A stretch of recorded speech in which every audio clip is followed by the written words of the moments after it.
The difference between acting and real life is that when we are acting, we're consciously choosing to do the things that we subconsciously do during the day. I'll say it again.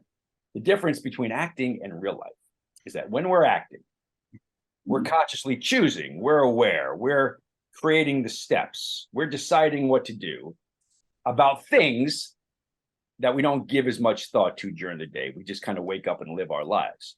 You didn't wake up today and go, shit, I got to learn my Saturday lines and I got to go rehearse my Saturday actions. No, you just get up and you live your life.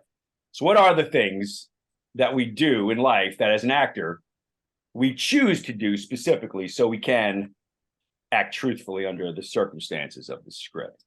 Wake up, you have a list of things to do. Those are called your objectives. Different teachers call them different things. The objective is the thing you're trying to accomplish. Okay. There are different kinds of objectives. We'll get into the different kinds in a few minutes because that's what really the class is about.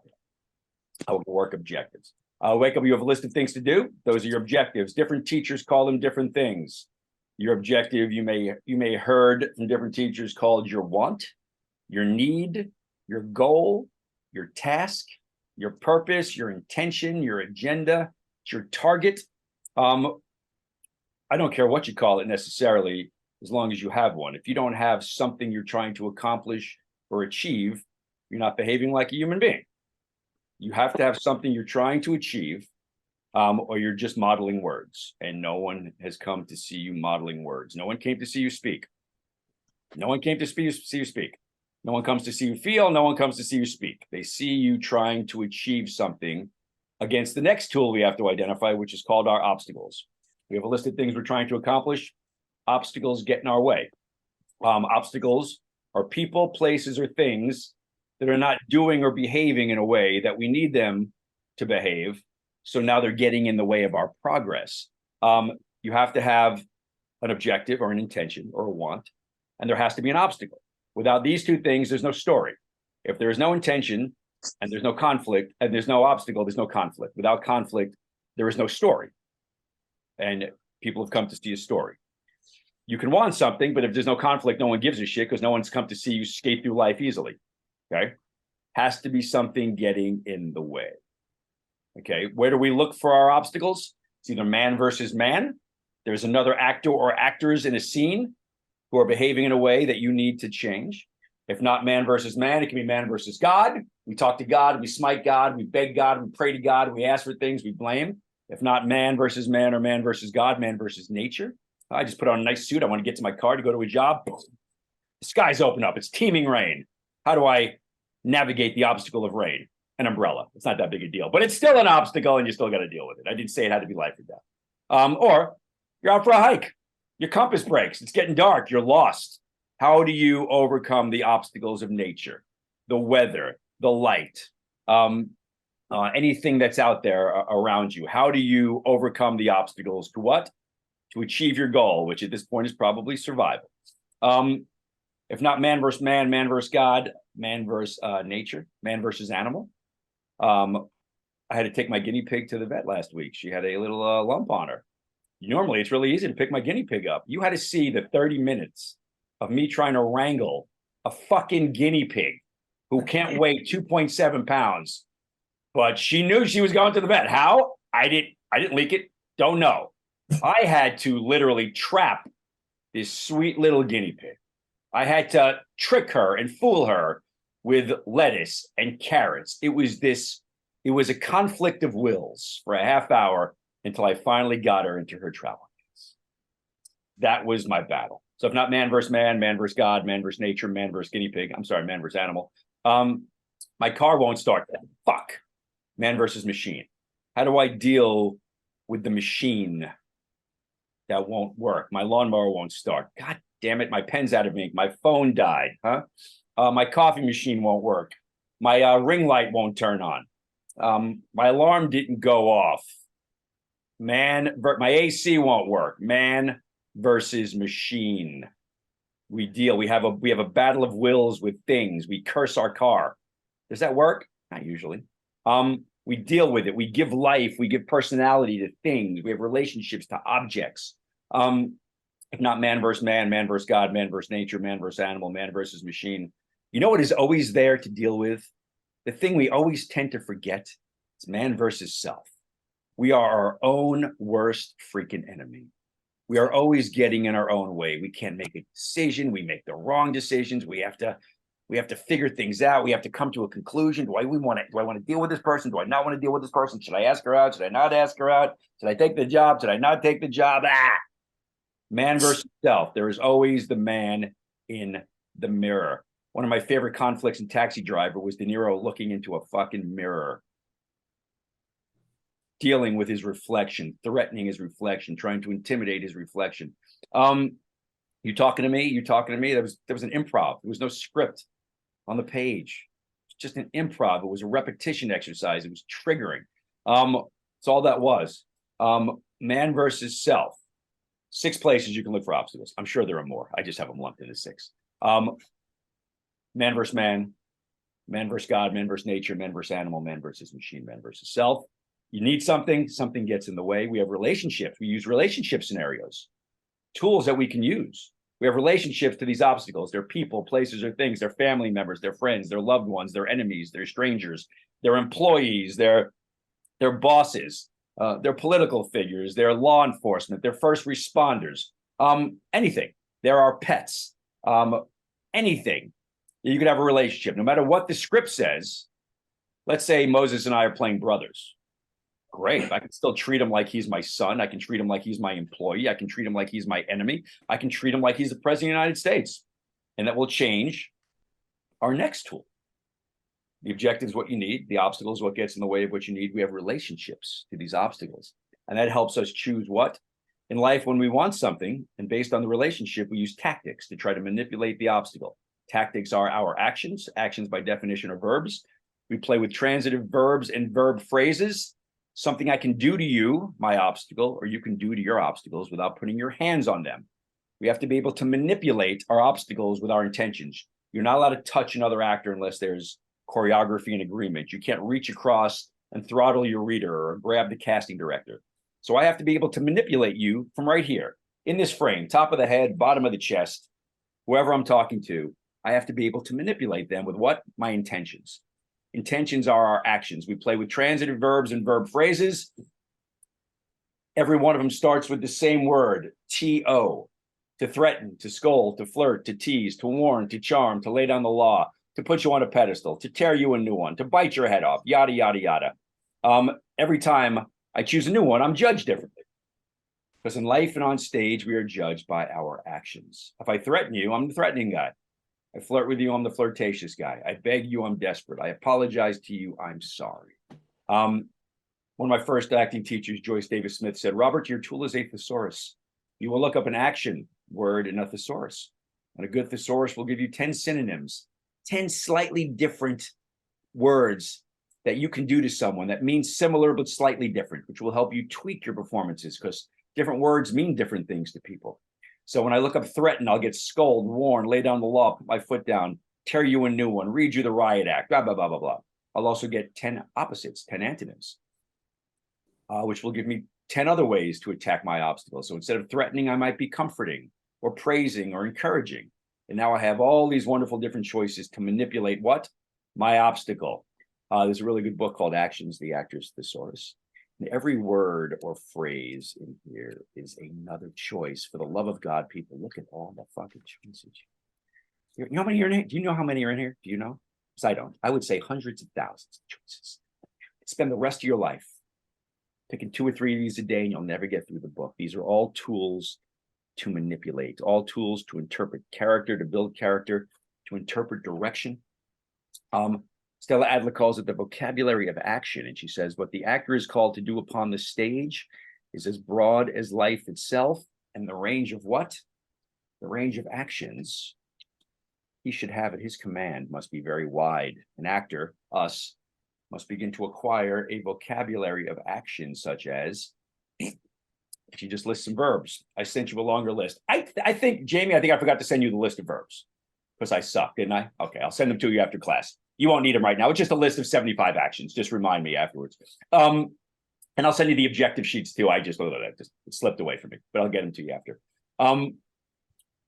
And even if you curse me and you hate this class so much, I'm still going to send them to you. Even if like, even if you like walk out of here in the middle and say, screw you, you suck. I'm still sending you the verbs and the actions. The objective is what we need. Obstacle is what gets in the way of what we need. We have relationships with these obstacles, people. We use tactics, actions, and verbs to manipulate the obstacle to try to achieve the objective. Inner monologue. Our brain never turns off, ever. Ever. We're always thinking and scheming and analyzing. Every scene's a predicament. Your inner monologue, the text, below the text, your inner life, the things you want to say, but you choose not to say because maybe one, because it's not on the page, or two, it might not help you achieve your objective, your truths. We don't always speak the truth.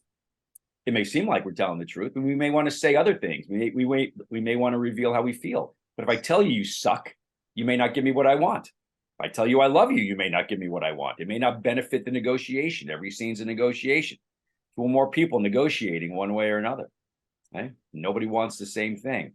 In my inner monologue, my point of view, do I love you? Do I hate you? Do I give two shits about you? Do I trust you? Do I not trust you? Do I like you? Do I not like you? Huh? All the things that come to you while you're rehearsing, all the improvs, all the things that you say naturally that you go, well, maybe I won't say that in the audition, but inner monologue, thought, and everything you do and say and come up with is food for thought. We throw nothing away. We keep all the scraps for our inner monologue. Okay? Gary Oldman said, he said it right to me. We were sitting down one day. No, he didn't. It was a meme on Facebook. But he said, I like playing parts where the silences are very loud. I could look. We've all looked across a room and flirted. We communicated without saying a word. Action speaks louder than words. We've threatened a look across a room. We've warned somebody with a look. We've begged with a look. We've apologized with a look. Inner monologue. It's got to be flush and full with the things you're thinking and feeling, and you're trying not to reveal, though you may fail at times. You are a tea kettle and you are boiling over, and you're trying not to fucking whistle because that whistle will sound the alarm.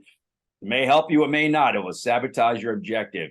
Nothing goes to waste. So next time you're rehearsing with somebody, the actor goes, you blew the line. Tell them to shut up. You don't care, because you'll learn the line, but you're filling out and fleshing out your inner monologues. Yeah, you may not say it, but you sure as hell going to think it. So all the things we think make us feel and make us behave. Inner monologue. By the way, the camera reads inner monologue. It reads thought. This is the frame, people. Every audition, this is the frame. In every frame, you're wearing a red shirt and you have a lot of mousse in your hair. Every frame. No, it's not true. It's top of the head, bottom of the frame. I don't care what kind of products you use. This is the frame. This is what you aim for. Where are they looking? Not my fancy little cheap Marvel posters. Right in my eyes. Right in my eyes. That's where they're looking. And if there's nothing in my eyes, if I am waiting for my turn to talk, which you will see is not one of our acting tools, because human beings don't wait for their turn to talk. We respond viscerally, verbally, emotionally. When there's an impulse to defend what? To fight for what? Our objectives. To deal with the things that are popping up that are not behaving the way we want them to behave. Camera reads that. If the camera sees me waiting for my turn to talk, two things. Camera loves one thing and the camera hates one thing. The camera loves engagement. Are you engaged with your circumstances? Are you interested in the circumstances? Are you dealing with the circumstances? If you are, the camera will fall in love with you. Doesn't matter what you look like, as long as you are engaged and interested in the circumstances and telling the truth, the camera will fall in love with you. You know what the camera hates? The opposite of that, disengagement. Are you waiting for your turn to talk? Are you listening for your cue? Why don't we talk about cues? Because human beings don't wait for their cues. Words without meaning, words without context don't make us feel or understand. Okay? Intentions make us understand. Okay? So, inner monologue. You have to be engaged. Literally, if the camera sees that you're disengaged and you're waiting for your turn to talk, the camera's a big fat tattletale, people.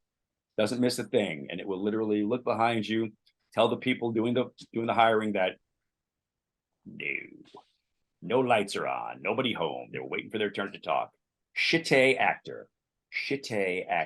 The objective is what you need. Obstacle is what gets in the way of what you need. We have relationships to those obstacles. We use tactics, actions, or verbs to manipulate the obstacle, try to achieve the objective. We have inner monologue, and we're always listening. Always listening. You never stop listening. People say listening is half the process. I will debate that and say you never stop listening. Even when you're talking, you're listening. Even when you're multitasking, you're listening. Your ears don't shut off when your mouth starts. I mean, it seems like there are people who that happens to, but it doesn't, right? And what are we listening with? We're listening with our ears, our eyes, our sense of touch, our sense of taste, our sense of smell. We're listening to our intuition. We have epiphanies. What is making us react? So we work with a tool called triggering. What is triggering us into responding? That's not a word. Into responding.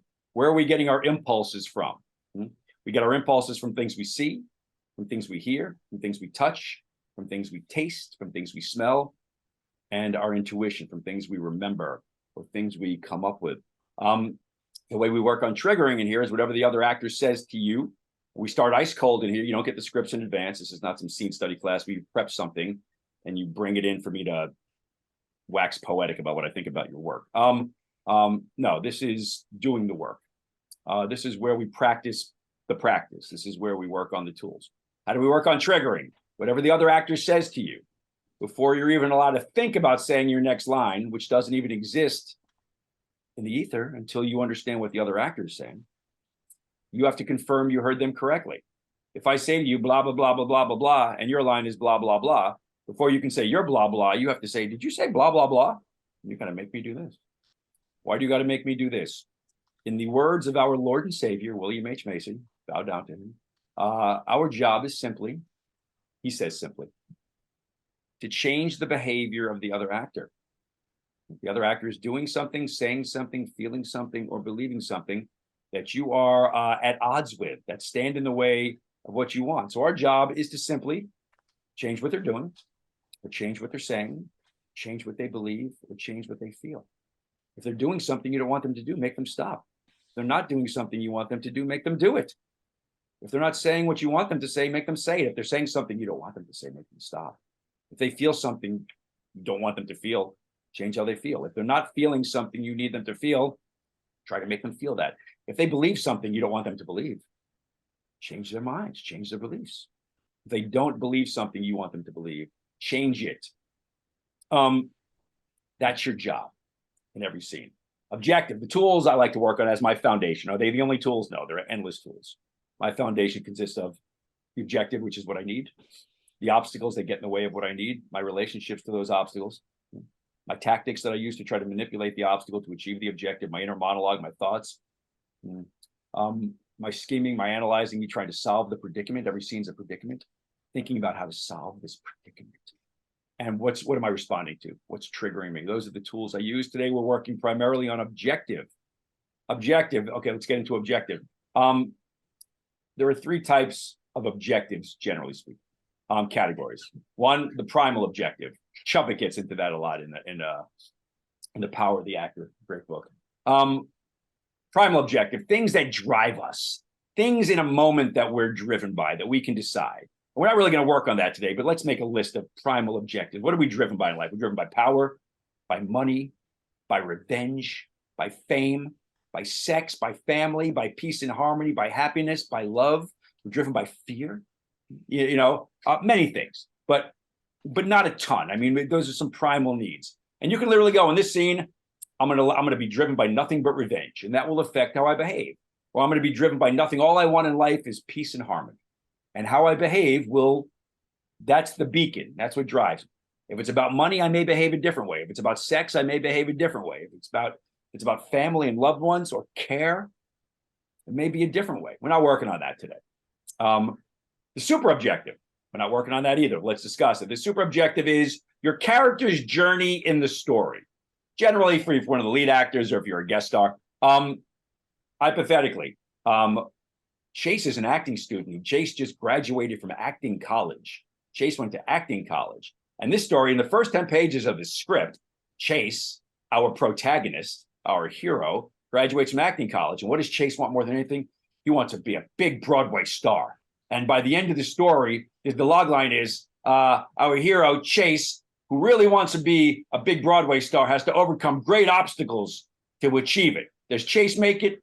Watch and find out. So the next 90 to 120 pages is Chase on a journey to try to get to the point where this script ends, where maybe it's him on a stage bowing to a full house, Or maybe it's him panhandling for change because he's homeless. We don't know. We got to watch the movie. Did Chase make it? Did Chase not? But in every scene in this script, in this play or the screenplay, is Chase having to overcome odds that he has to try to get over, to overcome, to knock down as he tries to head towards Broadway. So maybe his primal objective is fame, really? Or power, or whatever it is. Maybe let's say it's fame. He's driven by fame. So what's his super objective? He wants to be a star on Broadway. He wants to win a Tony in 3 years. So every scene that we see him in he is hampered. His journey to New York, his journey to become that star, that Broadway star, is blocked by something dealing with his finances, his relationships, his money, transportation, schooling. Something will be in the way every scene. And some of those scenes, he'll overcome them and he'll have small successes. And some scenes, he will fail to overcome them and they will set him back in the journey. Successes and failures. Always trying to overcome the obstacle to achieve what we're working on today, which is called the scene objective. Okay, every scene is 2 or more people going toe to toe. I paint with a broad brush a lot, not here. Every scene, without fail, is 2 or more people going toe to toe. 2 or more sentient beings going toe to toe. You want something from them, they want something from you. Again, your job, in the words of Bill, I'll call him Billy Macy, William H. Macy with respect. William H. Macy is to simply change the behavior of the other actor. Every one of these scenes that Chase is in, remember our obstacles. I know I said 2 or more people going toe to toe. It's 2 or more people. It's me. It's man, God, man, nature, man, animal, man, machine, man versus self. So in those scenes, Chase will be dealing with people, his own beliefs, with nature, with machines, with animals, self-doubt. He'll be dealing with those things and he'll have to overcome them and deal with them. Every scene. Every scene, 2 or more people going toe to toe. You want something from them, they want something from you. Your job is to change the behavior of the other actor. So what they're now doing makes it easier for you. We're trying to pave the road, trying to make things simple. We enter moments. What do we say in life? If everything goes well, if everything goes as planned, if this goes the way I want it to, thank God it never does, especially in script, because it gives you things to do, right? But if going into a scene, you know exactly what it looks like if it goes perfectly, that's what you're aimed for. That's what you try to achieve. And our little obstacles are the things we try to change. Those scene objectives, right? What happens is Steve comes in here, he starts yelling at me. I got to get him to stop yelling at me because he's mad at me. So I got to get him from mad at me to nice at me. Or Jamie's not feeling too good, so I got to make Jamie feel good, right? Or Catherine decided that she didn't want to show up, so I got to call her to get her here because it's important that she's here. People are not doing what they're supposed to be doing by design. Things are not behaving in the way they need to behave, and we need to change that. Every scene, things are happening that you need to change. Those are your obstacles in the scenes. Those are your little mini measurable scene objectives. So the objective, it has to be achievable, which means right now in real life, I have to be able to achieve it. And it has to be measurable, which means I have to be able to tell right now with my eyes, my ears, my sense of touch, my sense of taste, my sense of smell. Example, I really need Steve to stand up. Hey, Steve, will you stand up for a second? Just stand up for a second. All right, Steve, you can sit down now. Thanks. So my measurable objective in that moment was to get Steve to stand up for just a second.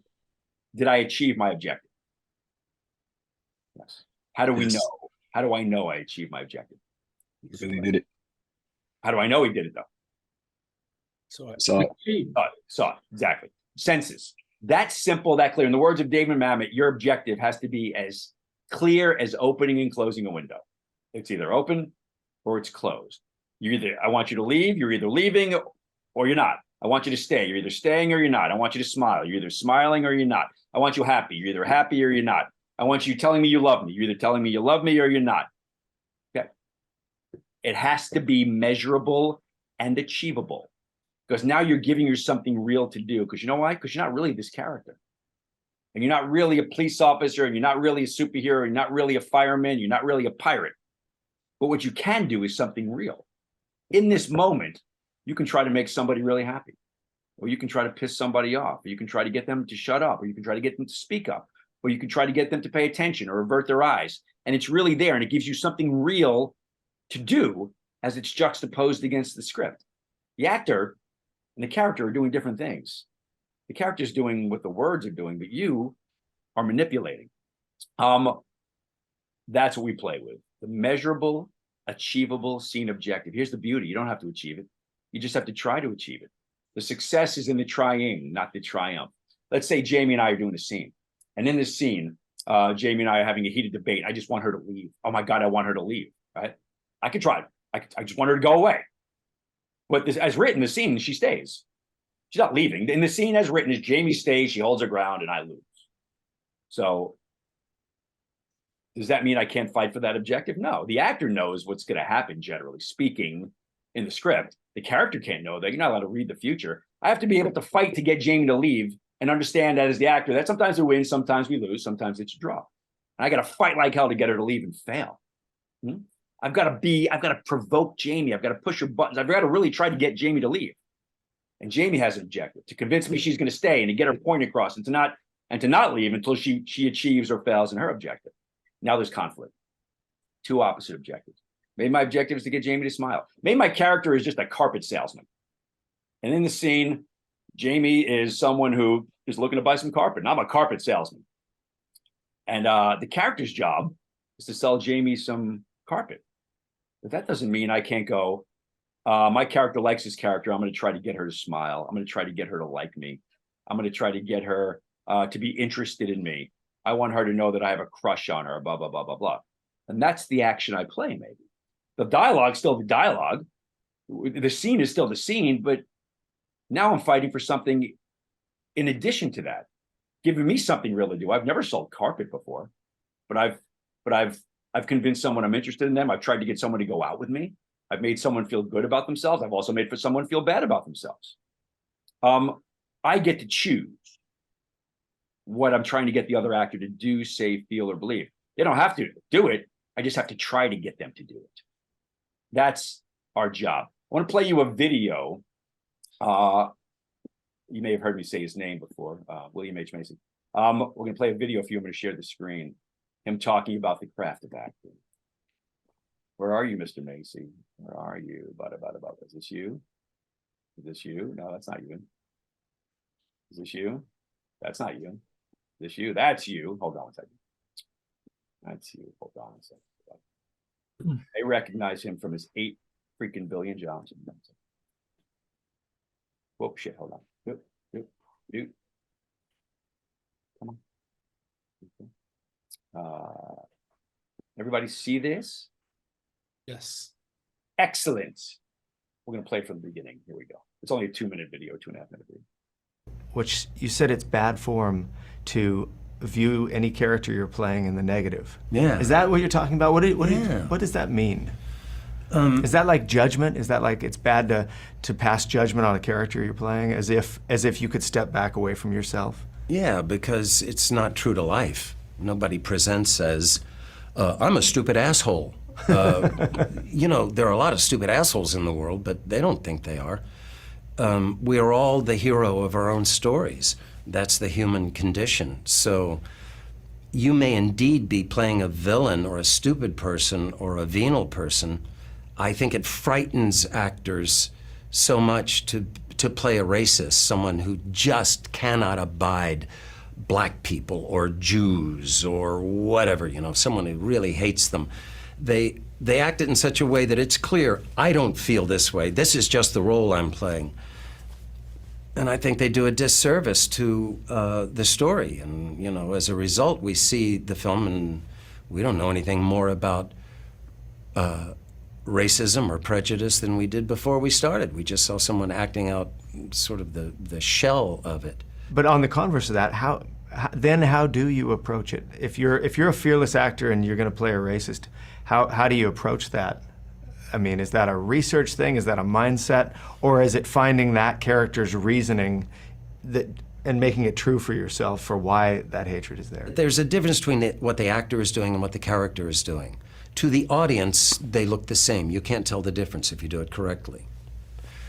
But, you know, if you're standing on the ramparts talking to your troops and you say, what I'm doing here is protecting the kingdom, you're going to be making shit up. Because you're on a set, there's no kingdom, you're not a prince, you're just making shit up. I think the best acting, you set yourself a goal that you can accomplish in real time, right now. Whether you do or not is a function of the script. And maybe a function of the other actors. And a function of the other actors. And, you know, that's when the improv just gets fantastic. When you're not getting what you need and, you know, you get this thing going. And even though you're saying the lines verbatim, it's a wild and woolly improvisation. I think that's acting at its best when you don't know what the hell's going to happen. But pick back up again what we're working on today. Do you approach it? If you're a fearless actor and you're going to play a racist, how do you approach that? I mean, is that a research thing? Is that a mindset? Or is it finding that character's reasoning and making it true for yourself for why that hatred is there? There's a difference between what the actor is doing and what the character is doing. To the audience, they look the same. Like we said before, there's a difference between what the actor's doing and what the character's doing. Character's selling carpet, blah, blah, blah. What's the actor doing? What is the actor doing to manipulate the other actor? What is the actor trying to get the other person? I've never sold carpet. I wouldn't know how to achieve that. But I can try to get the other actor to do something, say something, feel something, or believe something. You can't tell the difference if you do it correctly. But, you know, if you're standing on the ramparts talking to your troops and you say, what I'm doing here is protecting the kingdom, you're going to be making shit up. Because you're on a set, there's no kingdom, you're not a prince, you're just making shit up.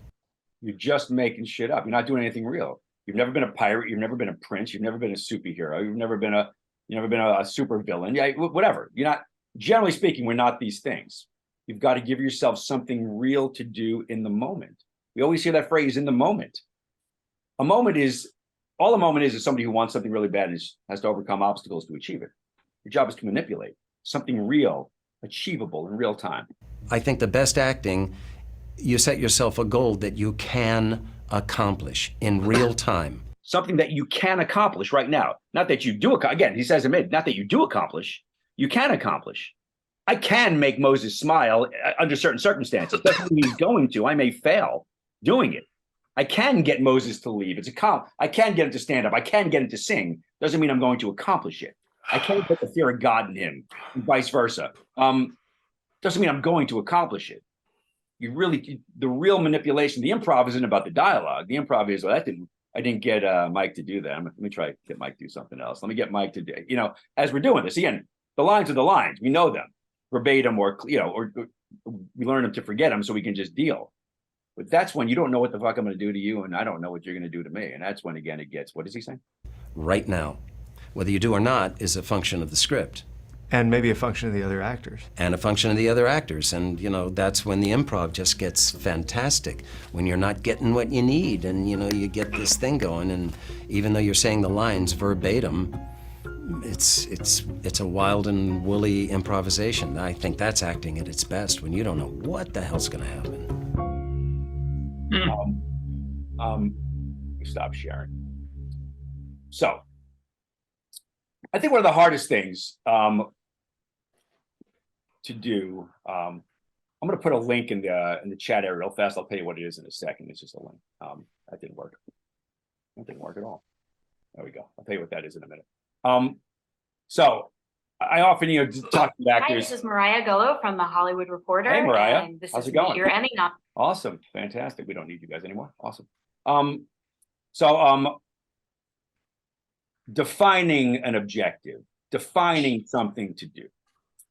Let's start simple. When we define our objectives in the scenes, we're going to play Mad Libs with achievable actions. I need you to blank. That's what I want you to do. In the scene, I need you to blank. Right?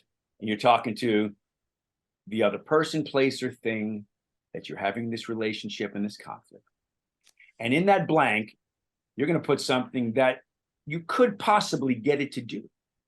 Doesn't mean you're going to, but it's something you can fight for in real time. And maybe succeed and maybe fail, but either way, it gives you something real to do. And one of the fourth, it's either going to be, I need you to blank, or I need you to do blank. I need you to leave. I need you to stay. I need you to do the dishes, right? If there are dishes in the sink, okay? I need you to do 10 push-ups. So that's the behavior, right? Or I need you to tell me you love me. I need you to say you're sorry. I need you to stop blaming me. I need you to stop cursing at me. So change what they're saying. Get them to say or tell you something, or get them to stop saying and telling you what you don't want them to tell you. Or get them to believe that UFOs are aliens from space. They don't believe this. What is wrong with them? Or get them to not believe that the world is flat. These are not political views. Don't come at me. These are just examples. In the scene, Steve keeps saying, Rob, flat earthers, or where's that? And I'm like, Steve, no, Steve, not flat earthers. So my job is to convince him that no, you can't do this, or yes, you can do this. Steve is really sad. It's not my enemy. We're out on a day. We want to have some fun, and Steve's down in the dumps. He's sad. Steve being sad and down in the dumps is not beneficial to me having a good time today. So my job now is to try to make Steve, not the character, but Steve, feel good, feel peppy, feel happy, make him feel full of vim and vigor, because he's not. Well, let's say Steve is way too excited about something, and I'm like, ugh, he's way too excited about this. If it doesn't work out, he's going to be disappointed. So I'm trying to get Steve to temper his enthusiasm about what's going on, get him to slow his roll a little bit, get them to do, get them to feel, get them to say, or get them to believe something. The beauty of this is, this link right here is to my very subpar, below average YouTube page. And in the community area of it, sometimes I put exercises and I put sheets and information. And at this link right now, I came up with a sheet, an objective sheet, which explains what we were just talking about and sort of gives you the format. I want you to feel, say, blah, blah, blah, with examples. Now, this is what it looks like. Hold on one second here. I'm going to show you what this sheet looks like. I'm going to share the screen here. And I'm not going to just hand it to you, but I am going to tell you that if you click that link for free, you can just copy and paste it or download. And while you're there, you might want to subscribe. Hey, thanks. You don't have to. You don't have to. Measurable, achievable, scene objective worksheet. In the words of William H. Macy, our job is simply to change the behavior of the other actor. The best acting, I think, is to set yourself a goal you can accomplish in real time, right now. Whether you do or not is a function of the script. The other actor / obstacle is doing something I don't want them to do, so make them stop. Or they're not doing something I want them to do, so make them do it. You get the point. I'm not going to read the whole thing. Here, the example.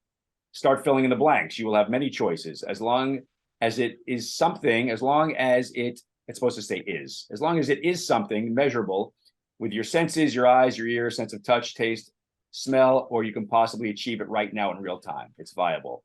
I want, need, him, her, or them to do, leave, stay, pay attention. I want, need, him, her, or them to feel happy, sad, stupid. I want, need, him, her, or them to say, tell me they're sorry, they love me, I'm hired. I want him, her, them to believe that they are awesome, that they are worthless, that I love them. And list as many as you can, folks. Just the more choices you have, the more choices you have. The more choices you have, the more times you go through the script. The more choices you have in every one of these tools, the more characters you create. Because we're going to be judged by our actions. We're going to be judged by our behaviors. So there's the sheet. Feel free to copy and paste that later, download that later. So any questions on what we're working on, why I'm working on it, what the hell I'm even talking about? Any questions, concerns, comments? How's my hair look? Good, thanks, appreciate it. A lot of mousse in that hair. I need a haircut. So what I want to work on right now, we're going to practice just a quick warm up with one line. Moses got a question. Yeah, quick question. So I have, can the objective change during the scene? 100%. It's called a beat change. Yes, absolutely. We could change what we want to do, what we want to achieve 100%. There's no right or wrong way to do this. We as human beings, we're always changing what we want, why we want it, how we're going about getting it 100%. What I like to do is I like to go through the scene or the moment once with each tool just to see if it works, where it's effective, gets me to spend more time with the script. And then I decide, I think here there might be a thought change. Remember, all these tools are going to work together, but we're just working really one tool at a time. It's like going to the gym. We're working legs. Okay. Not that your legs get stronger, the rest of your body's stronger. Your legs get stronger, your arms are supported, your back supported, your neck supported, your abs are supported. We're working one tool at a time. Realize that moment before and motivation and objective and obstacles and relationships and tactics and inner monologues and points of view and substitution and the as ifs and sense memory, all these things work together. We're just working one tool at a time. And it's amazing. You strengthen these tools individually. You give yourself choices. It's how much better you get at this. This helps you get a handle on the craft as opposed to just having a bunch of tools dropped on you in a short period of time. One tool. Basically objective today, but we're going to start with triggering right now, as we always do. I'm going to get one line. And Jamie, you'll see how we do this. Whatever the other actor says, before you're even allowed to think about saying your line, you have to get me to do this. I'm not nodding my head. You have to make me nod my head by getting me to confirm that you heard me correctly. Let me grab a line. I also have a script that's a current audition. It's a 2-pager that at some point, maybe in a half hour, we're going to go over. So I like to do script analysis, at least on one script every class. So you realize that, yes, the lines are important, but they're no more important than the circumstances. And we will analyze the script as if we're auditioning for it. And what things in the script may influence our behavior and the choices we make if we were auditioning for this script. So hold on one second here.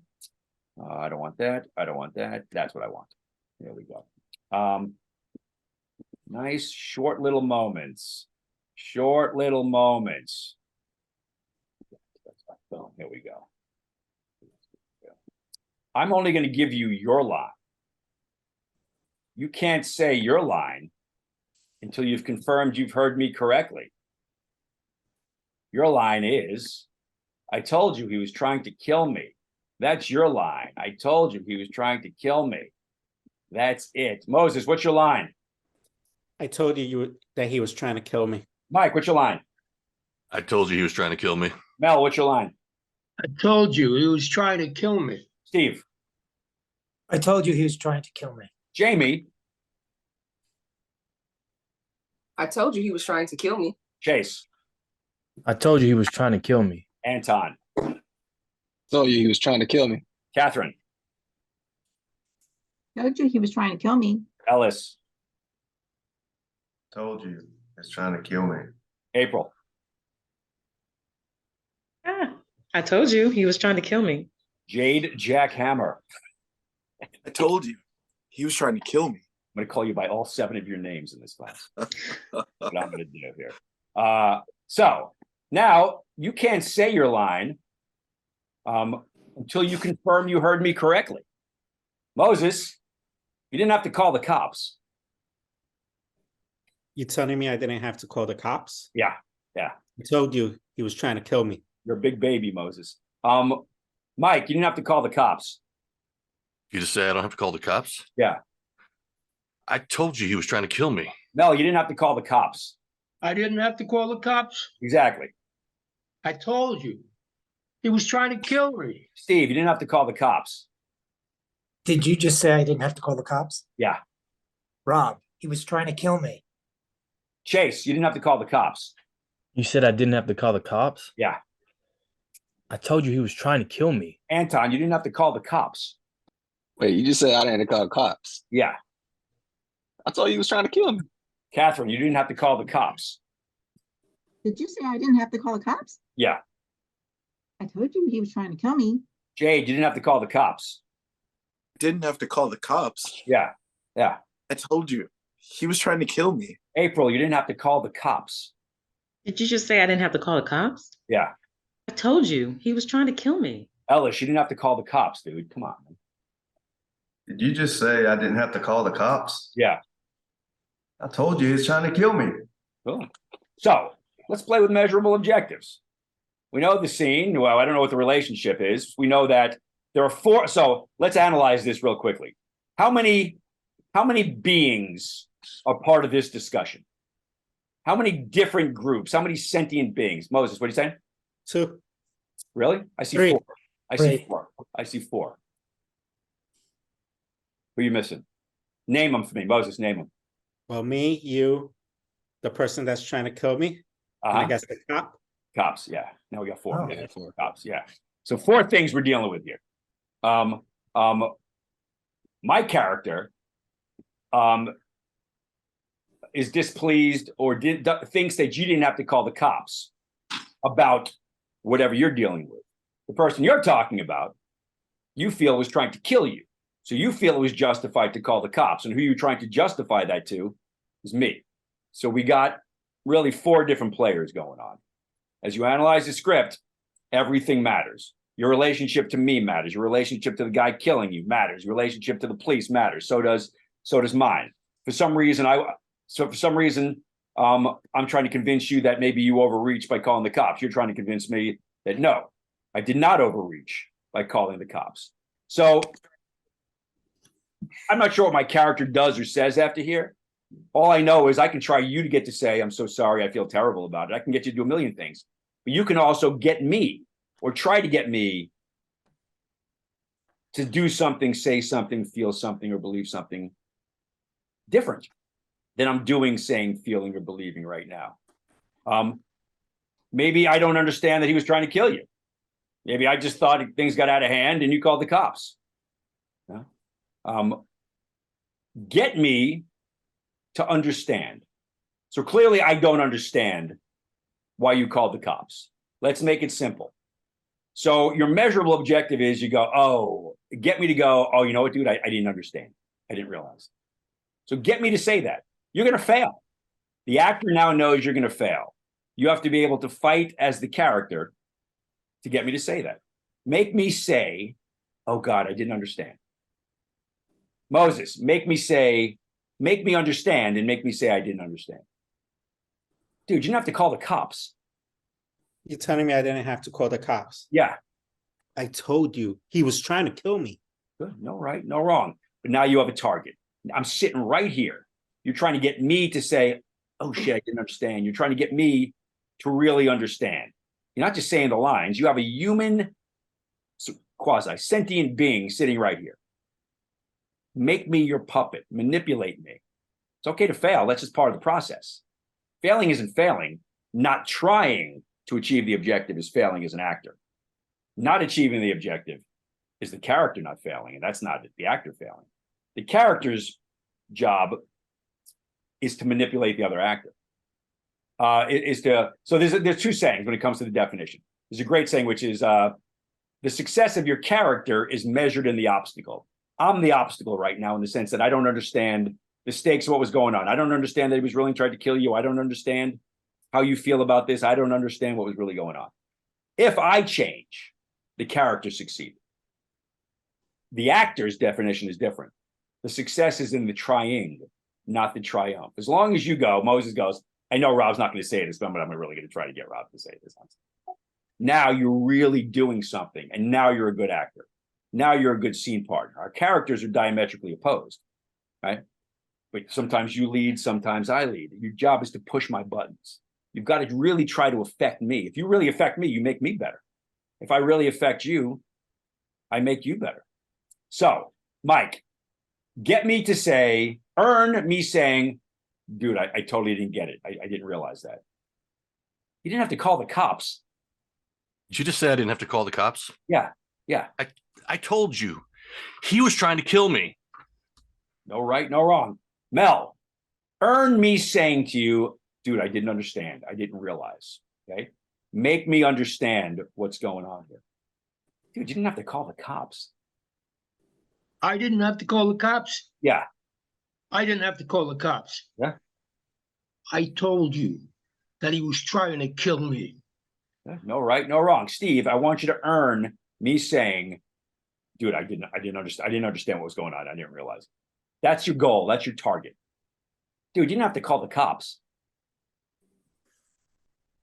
Are you really saying I didn't have to call the cops? Yeah, yeah, Really? yeah.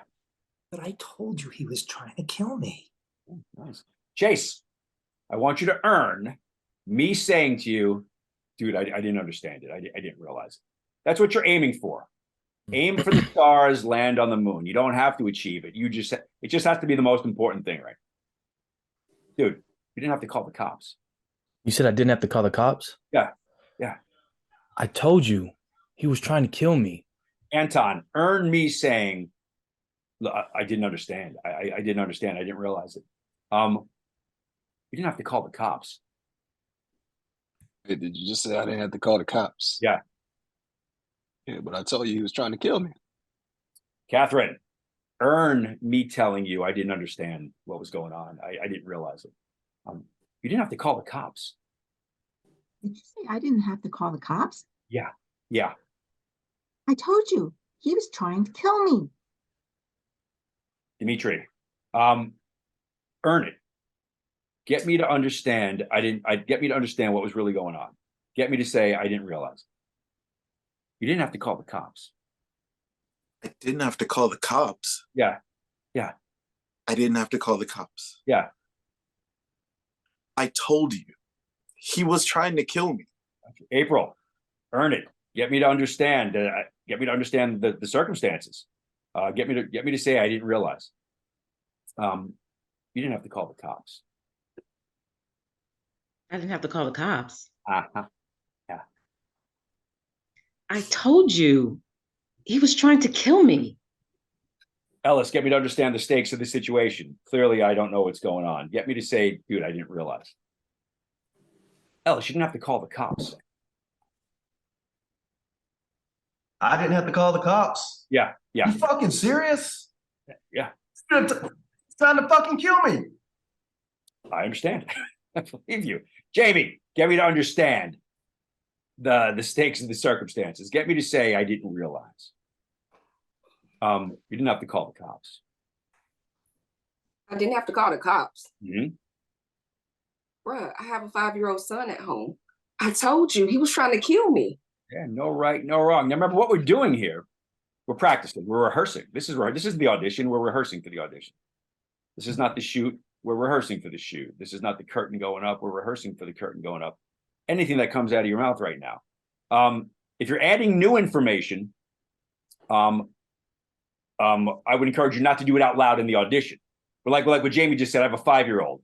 If that's not already introduced in the script, I wouldn't say that out loud, but you can use that inner monologue. Now you could be thinking, Jamie could be in her head going, I got a 5-year-old son. And you could use it, right? I don't care what you say as long as you don't add new information in the audition. In the rehearsal process, say whatever you want. Ask yourself, is that already in the script or not in the script? If it's not, jot it down. Allow yourself to think it. Right now, we're saying the triggers out loud. We're going, did you say, did you ask? And you can do that in the audition to some extent. You can pare it down. But the next step would be inner monologues. Instead of man to man, you're talking, did he just say this? Are you kidding me? I can't believe she just, and it's all internal. So that was everybody trying to get me to understand that I didn't understand the stakes and to get me to realize it. I want you to make me apologize. Make me say, dude, I'm so sorry. Make me apologize. What does that look like? Trying to get me to go, oh, I'm so sorry. Huh? Do it. Moses, get me to apologize to you. You don't have to call the cops. You're telling me I didn't have to call the cops. Huh? Rob, yeah. He was trying to kill me. Mike, get me to apologize. Dude, you didn't have to call the cops. You really just said I don't have to call the cops. Yeah, yep. I just told you he was trying to kill me. Mel, make me apologize. You didn't have to call the cops. I didn't have to call the cops. Yeah. Rob, he was trying to kill me. Steve, get me to apologize.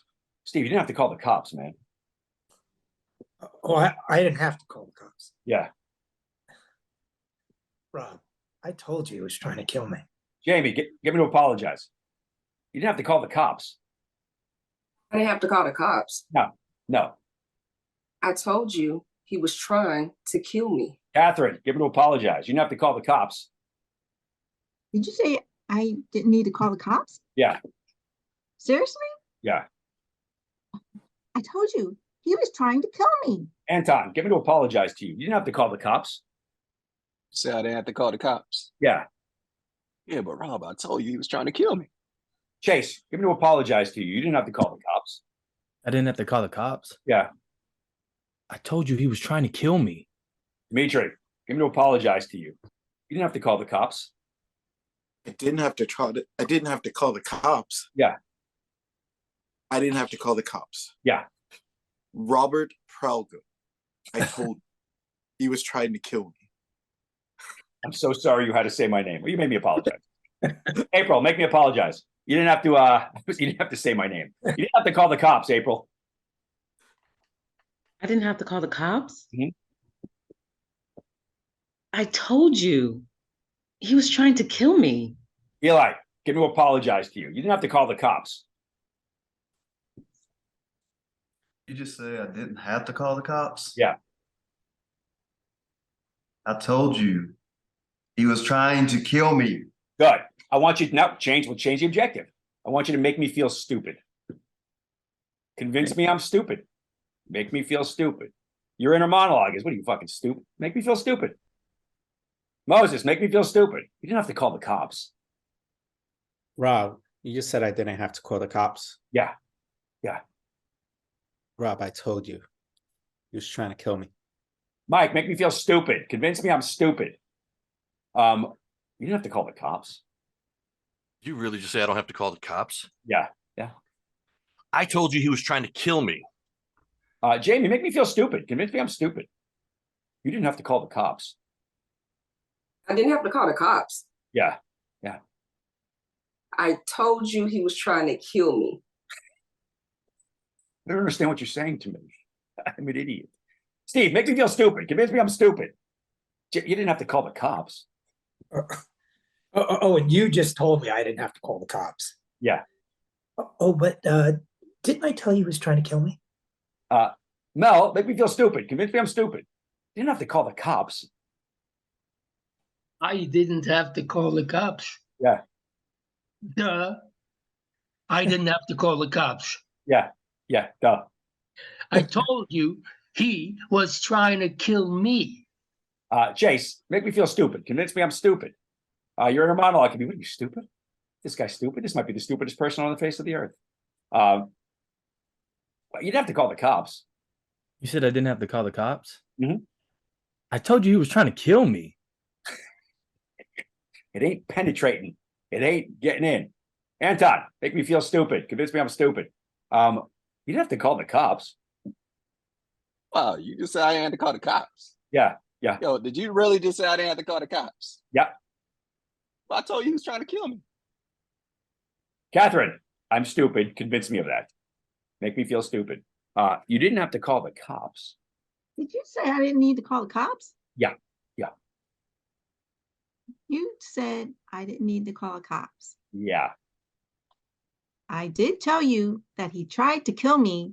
You did. Yeah. Jade, make me feel stupid. Convince me I'm stupid. You didn't have to call the cops. Did you say I didn't have to call the cops? Yeah. What kind of stupid shit is that? I told you he was trying to kill me. Yeah. And as you're doing that, again, all these things, we're rehearsing, we're playing, we're allowing ourselves to improvise, we're pushing our own buttons to push other people's buttons. What kind of stupid shit is that? Now we have an inner monologue, an outer monologue, something that supports your objective that you write down. And yes, I want you to know your lines, but I also want you to know the subtext. I want you to know that your thoughts, because those things are going to stop you from rushing through the script. They're going to empower you to take time to think and to think these things that are going to push your own buttons, that are going to make you behave and feel a certain way. April, make me feel stupid. Convince me I'm stupid. You didn't have to call the cops. Did you just say I didn't have to call the cops? Uh-huh. I told you he was trying to kill me. Yeah, I don't believe it. Ellis, make me feel stupid. Convince me I'm an idiot. Ellis, you didn't have to call the cops. Seriously? I didn't have to call the cops. Seriously, yeah. I told you he was trying to kill me. There you go. Let's go in an opposite direction now. Try to make me laugh. Try to make me laugh. Tell me a joke. Try to crack me up. That's different ways to say it. Make me laugh. Crack me up. Let's see it. Moses, try to crack me up. Try to make me laugh. You don't have to call the cops. You just said I didn't have to call the cops. Rob, I don't know if you're aware, but I told you he tried to kill me. Oh, is that right? Yeah. Mel, try to crack me up. Try to make me laugh. Dude, you didn't have to call the cops. I didn't have to call the cops. Yeah. I didn't have to call the cops. Holy shit. I told you that he was trying to kill me. I'm afraid when you laugh that hard, you can have a heart attack. All right. I have to make you wear your heart monitor when you're doing these exercises. Okay. Disengage. Put your heart down to a normal level. Chase, try to crack me up. Good. Commitment to the objective. The most important thing is you try to crack me up. You try to make me. He's still doing the scene. You didn't have to call the cops, Chase. You said I didn't have to call the cops? Yeah. Didn't I tell you he tried to kill me? I don't remember. Jade, crack me up. Try to make me laugh. You didn't have to call the cops. I didn't have to call the cops. You didn't have to call the cops. I told you. Oh. He was trying to kill me. It's kind of funny. Hold on a second. Yeah. I'm coming up with another objective here. April, try to crack me up. Try to make me laugh. You didn't have to call the cops. I didn't have to call the cops. Yeah. I told you he was trying to kill me. Ellis, try to crack me up. Try to make me laugh. You didn't have to call the cops. Call the cops? Yeah. Didn't have to make you call the cops. I mean, he was only trying to kill me. Good point. Catherine, try to crack me up. Try to make me laugh. You didn't have to call the cops. Did you say I didn't have to call the cops? Yeah. Really? Yeah. You're so funny. I told you he was trying to kill me. That's on. And again, a good inner monologue attached to it. You're so funny. It's just so whatever throws gas on that fire, whatever helps you to do your action, to fight for your objective, even though it may not be, because often you'll get script and people go, well, how do you want me to do that action? It doesn't make sense to the line. Or that if you want me to threaten, but the line isn't threatening, you want me to excite the person, but the line isn't exciting. Go to your own inner monologues, cliches. You're so funny. Just because it's not on the page doesn't mean you can't think that. We work it out loud to see how it affects our behavior. Then we work it as an inner monologue where he's so funny. And we just think it. So it affects us and it launches us into this action or this objective. Anton, crack me up. Try to make me laugh. You didn't have to call the cops. You didn't have to call the cops. Yo, did you say I didn't have to call the cops? Yes. Okay, stop playing me. I told you he was trying to kill me, man. Steve, try to crack me up. Try to make me laugh. But you didn't have to call the cops. This is 911. You didn't have to call the cops. I told you he was trying to kill me. Yeah, good point. I didn't get the levity of it. Mike, did I do you yet or no? I came around a different direction. Mike, crack me up. Try to make me laugh. You didn't have to call the cops. You just say I didn't have to call the cops. Yeah. You're kidding. Dude, I told you he was trying to kill me. Yeah, no right, no wrong. And these choices we've made so far, they're not proprietary to these I told you he was trying to kill me. It's not proprietary to these 9 words. These 9 words are blah, blah, blah, blah, blah, blah, blah, blah, blah. Every script. Blah, blah, blah, blah, blah, blah, blah, versus blah, blah, blah, blah, blah, blah, blah. You're not being judged on the blah, blah, blah. Everybody's saying the blah, blah, blah in the audition. What are you being judged on? your behavior, your choices. Acting has nothing to do with talent. The talent of the actor is in the choices that we make. It's Stella Adler as well. We're going to be judged on the choices we make. We're going to be judged on what we're fighting for, the relationships that we decide on, the actions we decide to use to try to achieve the objectives, the moments before, the place that we create, our points of view, choosing to respect or not respect, choosing to like or not like or relike people. That's the choices. Every script. These are just 5 or 6 choices. Yeah. That it's no right, no wrong. Let's do it again. Let's take it even further. Okay. I am someone, you can use any substitution you like, that you have a crush on. I want you to convince me you have a crush on me. That's all this is. Convince me you have a crush on me. By the end of this moment, your job is to make me think, I think they like me. I think they like me. That's it. Moses, convince me you got a crush on me. You didn't have to call the cops. You said I didn't have to call the cops? Yeah, man. Rob, I told you. He was trying to kill me. Wow, he's so tough. He wasn't even sweating that tough guy thing. I think he's got a crush on me. I think he's showing off. I think he's showing out right here. I think he's big time in me. I think he's flirting with me. Mel, convince me you got a crush on me. You didn't have to call the cops, man. I didn't have to call the cops, Rob. What I'm saying there. I didn't have to call the cops. Rob. Hey, I told you. He was trying to kill me. Thank you, Hannibal Lecter. I said, you have a crush on me, not that you want to eat my liver with some fava beans and a nice candy. Thank you. Chase, convince me you have a crush on me. So the measurement is you want me thinking, that person's got a crush on me. That's what you're trying to get, what you're trying to earn right here.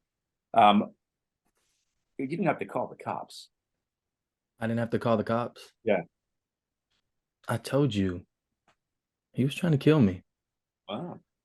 Dimitri, convince me you got a crush on me, buddy. I got to believe it. Got to earn it. You didn't have to call the cops. I didn't have to call the cops? Yeah.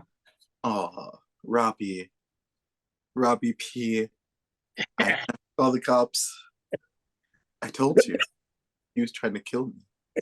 Yeah, that name didn't stick back in the day when I was like the world's oldest white Jewish rapper. It didn't fly. He really didn't work out. But thank you for bringing that back up, Robbie P. That's what I did in my pants. Robbie P's pants. That was my Steve-O, convince me you got a crush on me. You didn't have to call the cops. You're amazing. Did you just say you didn't have to call the cops? Yeah, that's what I said. It's amazing. as it sounds. I told you. He's trying to kill me. Gotcha. Ton. Convince me you got a crush on me, big guy. You didn't have to call the cops. Oh, you said I had to call the cops. You did? Yeah, but I told you he was trying to kill me. That's rough. April, right there, April. Convince me you got a crush on me. Here we go. All right. And hey, April, you didn't have to call the cops. You say I didn't have to call the cops. Mm-hmm. But I told you. He was trying to kill me. Jamie, convince me you got a crush on me. You didn't have to call the cops. I didn't have to call the cops. Mm-hmm. I told you he was trying to kill me. No way. Catherine, your mission, if you choose to accept it, is to convince me that you have a crush on me. This message will explode in 3 seconds. You didn't have to call the cops. Rob, did you say I didn't need to call the cops? Mm-hmm. Really? Mm-hmm. You know, I told you that they were going to try and kill me. Yeah. Alice, convince me you got a crush on me. Use any substitution you want, or just this. Hey, you didn't have to call the cops, dude. I didn't have to call the cops. Mhm. Told you. He's trying to kill me. Yeah, no right, no wrong. Same script, same people inherently. 1, 2, 3, 4, 5, 5 or 6, just objectives, just things we can measure, things that you can use me as a blank slate and try to get me to do. Use the other person as a puppet and try to get them to do something, say something, feel something, or believe something. Aim to do that. In every scene, we're always trying to achieve something. Now, sometimes it's not just the other person. Sometimes you have work to do and you're trying to finish. You're trying to write a letter. You're trying to solve an equation. You're trying to cook the food. You're trying to pack a bag. There's always something you're trying to achieve. We're often multitasking. We're dealing with the people who can be the obstacles. We're also dealing with things, trying to find a number in a phone, trying to get the pen to work, trying to find another battery for the flashlight. We're always trying to make the bed, trying to vacuum, trying to do the dishes. There's always something we're trying to accomplish in real time using the space and the things there that your character needs, or the other people who are in the way, the manipulation that we're trying to do. Again, every script you ever use, we could use those 5 or 6 choices to get through it. Even if we're just playing with emotions, we literally can go, and not even talking about behavior. I can try to make you feel happy, sad, stupid, guilty, angry, jealous, confused. I can try to make you laugh. I can try to make you scared. I can try to get you to feel joy. I can try to excite you. Those are like, how many? 1, 2, 3, 4, 5, 6, 7, 8, 9, 10. That was just 11 choices of trying to manipulate someone else's emotions. That's had nothing to do with behavior. That has nothing to do with trying to get them to say something or trying to get them to believe something. You just have to be able to measure it and achieve it. You don't have to achieve it. It just has to be achievable. That gives you something real to do. There are people who will define acting as being real under imaginary circumstances. Fine. I mean, whatever. Let's make that the low point. Again, the only way I can guarantee that your work will be real, not even that they'll like it, but that it'll be real, is if you do something real. Is if you really put your focus on trying to accomplish something right now in real time. Your work will be real and you'll be engaged and you'll be in the moment. Because again, all the moment is I want something and there are obstacles. And I'm dealing with conflict. And that's a moment. And that's what I want you to deal with. So that was a little workout with measurable objective. I want to break the class up just for a second. I'm going to share the screen with a script that someone I know is auditioning for soon. So let's analyze this script. It's I don't know if it's a feature or a TV show. It doesn't matter to me. I don't change my craft based upon whether it's a feature or a TV show. Hold on one second here. That's not what I want. Hold on. Where is Dr. Fabian? That's what I want. So they are reading for Dr. Fabian. The description of Dr. Fabian is male, all ethnicities, 40 to 60. Dr. Fabian cares deeply for his patients, isn't afraid to speak plainly with them, especially when he feels they're not acting in their best interest. Dr. Fabian, what is Dr. Fabian? First of all, he's a doctor, so behave like a doctor. That's our job. When we're a doctor, we behave like a doctor. He cares deeply for his patients, right? He speaks plainly with them. He's matter of fact. He doesn't pull punches. But he cares deeply for them. Cool. Now let me share screen here. I'm going to read the script. And then we're going to talk about it. What do we think is important in this script? Come on, share screen. There we go.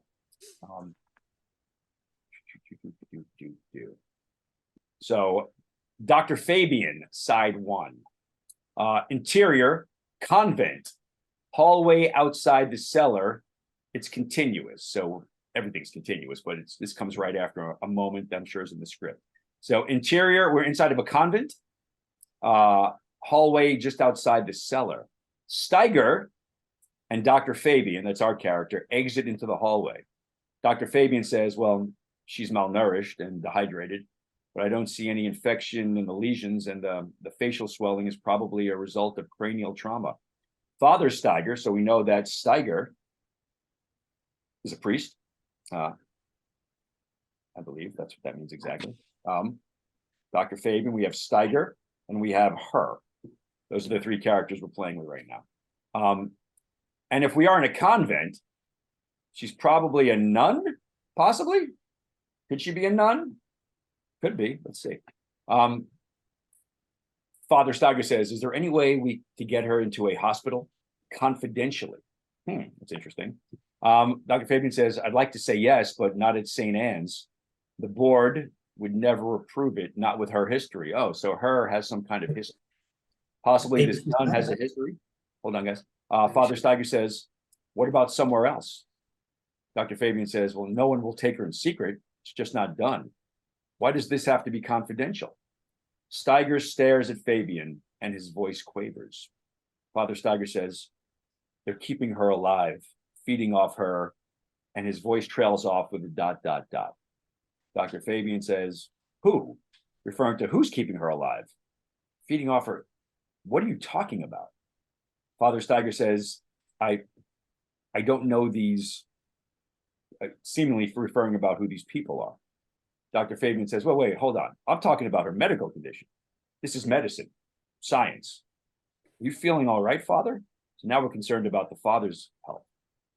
Father Steiger ignores the question and says, you didn't see it. And his voice trails off. We're not cutting him off. He trails off. Father Steiger says, at first I thought, psychosis, some altered state of consciousness, hypnotic trance, but no, something is going on inside her. Our groundskeeper just died, and she must have, I don't know, I just don't understand it. Dr. Fabian says, all right, I can't speak to her psychological condition. It's not my purview. Just get as much food and water in her as possible. And if you see anything that looks like infection, send word and we'll try to find a bed for her, confidential or not. I'll write up my report, should arrive next week. Steiger nods somberly as the doctor ambles down the hallway. Dun, dun, dun. Read it again. Interior convent, hallway, outside cellar, continuous. Steiger and Dr. Fabian exit into the hallway. Well, she's malnourished and dehydrated, but I don't see any infection in the lesions, and the facial swelling is probably a result of cranial trauma. So I think maybe she was beat around the head. Father Steiger says, is there any way we can get her into a hospital confidentially? I'd like to say yes, but not at St. Anne's. The board at St. Anne's would never approve it, not with our history. Father Steiger says, well, what about somewhere else? No one will take her in secret. It's just not done. Why does this have to be confidential? They're keeping her alive, feeding off her. Who? What are you talking about? I don't know these. Wait, hold on. I'm talking about her medical condition here. This is medicine, science. Are you feeling all right, Father? You didn't see it. At first I thought, psychosis, some altered state of consciousness, hypnotic trance, but no, something is going on inside her. Our groundskeeper just died, and she must have, I don't know, I just don't understand it. All right, I can't speak to her psychological condition, not my purview. Just get as much food and water in her as possible. And if you see anything that looks like infection, send word, and we'll try to find a bed for her, confidential or not. I'll write up my report, should arrive next week. Bum, bum, bum. That's good. Yeah. So let's talk about that. She's a vampire. That's yeah, it sounds like a vampire. Something's going on with her. I'm ready for Buffy to fly out. Tell you what. So that's only the third time I read through it. I read through it once earlier today and there. So after I read through the script, I kind of like to, taking everything into consideration, I like to kind of test myself to see what I know so far. Steve, ask me what I'm working on. Let me see if I see what I can get, what I remember so far. So Rob, this audition coming out. Yeah. What is it? What are you working on? I'm reading for a doctor. It feels like a period piece, but I don't know necessarily. It's a doctor. It's a Dr. Fabian. He cares greatly for his patients, but he's very matter of fact, and he speaks plainly to them when he believes they're not acting in their best behavior. And in this circumstance, I was just looking over someone they're keeping in their cellar at a convent. I'm dealing with a priest, Father Steiger, and they brought me there to check out a woman who's been injured. She's got cranial damage. She's got lesions. There doesn't seem to be any infection down there. They're keeping her separated. Maybe she's a nun. Maybe she's not. I don't know. But see, they're in the convent. I don't have. Maybe I'll make a decision whether she is or not. Father Steiger wants to know if I can get her into a hospital, get her a bed somewhere, but confidentially. I told him that, St. Anne's, which clears to be a hospital that I'm affiliated with, won't do it. The board would never go for it, but maybe somewhere else would. But why confidentially? That doesn't make any sense to me. Why would this have to be confidential? Though I remember saying that St. Anne's wouldn't let me in with her. I think this woman has some kind of history of some sort. I don't know what that is, but I do mention that when I'm talking that with her history. I do maybe another place will allow us to do it, but not in secret. No hospital is going to allow us to admit her in secrecy. Then I'm curious. I asked the father, why does it have to be in secret? And he gets very quiet and very nervous, and he says she's sort of being watched by these people, and she's being cared for, but they're feeding off of her. So, which sounds really fucking weird. And I'm like, what are you talking about? Who are these people? Which I want to know. What are you talking about? And everything sounds really weird to me. I don't necessarily believe, I think the father's talking about vampires and people feeding off of her. I don't think my character buys into that, because I go, what are you talking about? I'm talking about medical science here. I'm talking about this medicine and science. I'm talking about her, her physical condition. And then he says, I didn't see this thing. Something happened where he thought she was having some kind of psychosis, some kind of mental breakdown. There was weird behavior and weird things were going on. And I bet, look, dude, I'm a man of medicine and science. This, psychological stuff is not within my purview. That, you would probably have to get somebody else to look at that. But I ran tests and if I just want you to feed her, and I want you to keep her well hydrated and fed. And if you notice any infection in her lesions or anything like that, let me know immediately, and then we'll get her a bed in the hospital, one way or another. And these reports should be back in a week. And then I leave him at that, and I walk off. I'm dealing with a man of the cloth who, let's say, I have respect for. So I'll allow my character will have respect for this man. I do care about my patients a lot. So I care about this woman who's been beaten about the head. I worry about her tremendously. So her care has to be my priority. If I'm a doctor and I'm a good doctor who cares about the patients, my behavior has to be such where people judging me would go, well, he really cares about this woman. And not only that, I seem to be worried about the priest, because I asked him, are you all right, Father? Again, I'm worried about, I think what drives me, my primal objective here is care and peace and love. And I care about people. I'm truly worried about this woman. Now I'm truly worried about who are these people he's talking about, and and why they're and get to explain himself. And then he seems really upset. And now I'm worried about his physical condition. So I'm worried about all these people, and I'm caring for them. I want to know if the father's okay. I want to help this woman tremendously. I'm shooting him straight. I'd love to help him, but why does it have to be confidential? I've come to the conclusion that if it's got to be, I think if it has to be confidential, right now I can't find her a room, but what we can do, because there's no infection, is we can feed her, and we can keep her hydrated, keep an eye on her. My job here is to make sure she's cared for. I think that is my objective, to make sure the priest, father, whatever the fuck his name is doing his best to care for her and allowing me to do my best to care for her. That's the most important thing. I think when I'm witnessed, as I'm judged, the people judging me have to think, wow, he's He's a man of science, a man of medicine. He really gives a shit about these people. And that's the most important thing. That's the most important thing. He doesn't want to hear about exorcism. He doesn't want to hear about psychosis. He is a man of medicine, and he wants to take care of that. And that trumps everything. So behaviorally, what do I need? I want the father to explain things to me. I want the father to feel okay. I want the father to know I'm on his side. I want the father to calm down. I want the father to understand where I'm coming from. I want the father to prioritize the woman, right, about these things. Again, this as I start breaking it down mentally. What also defines how we behave? I'm in a convent.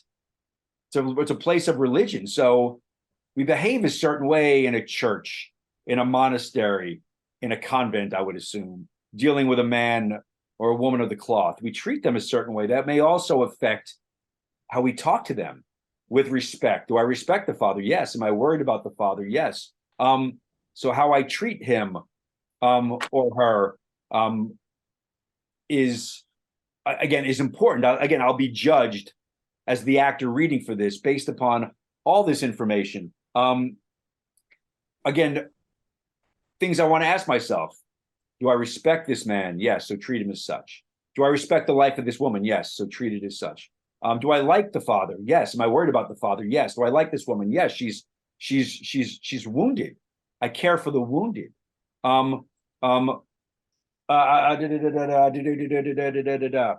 moment before, because this says continuous, right? So we just came out of the cellar where seemingly the choice I would make is that's where they're keeping her, because there are things going on. I might just think they're keeping her away from someone because they think she might be contagious or infected. I would sort of make it logical for myself that they're keeping her away.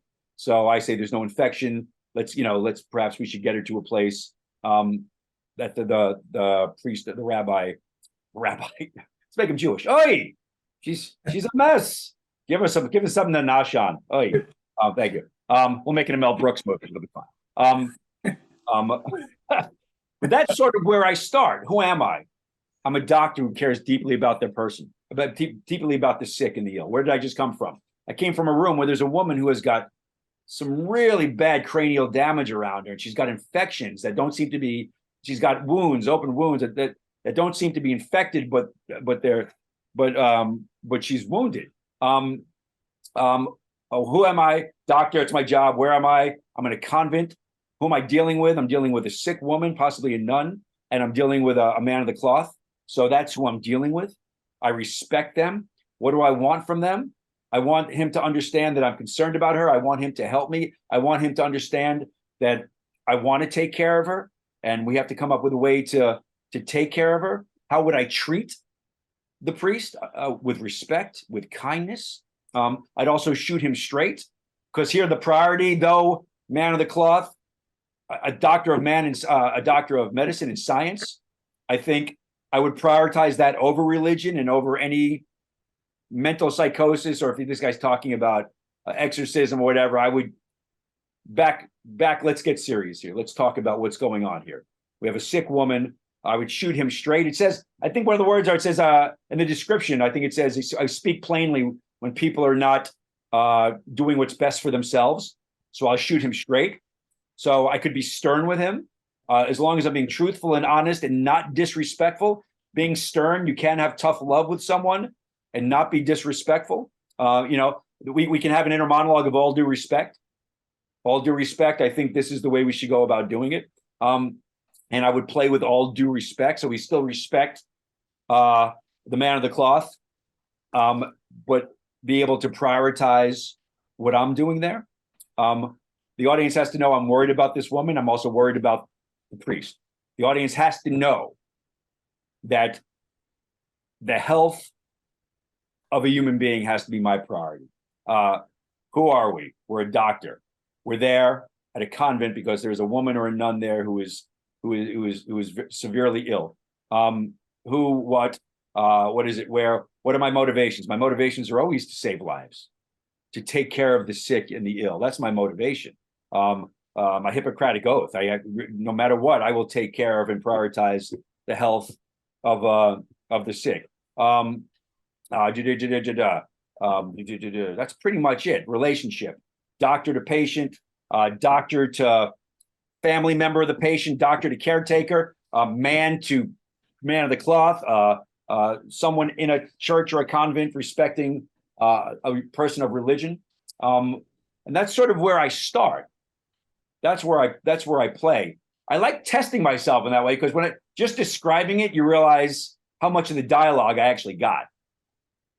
You know, again, it's not about memorizing the script right now. For me, it was just read through it a couple of times and go, okay, what do I remember? Where's my reading comprehension right now? How much of the information can I, because it's not just the dialogue.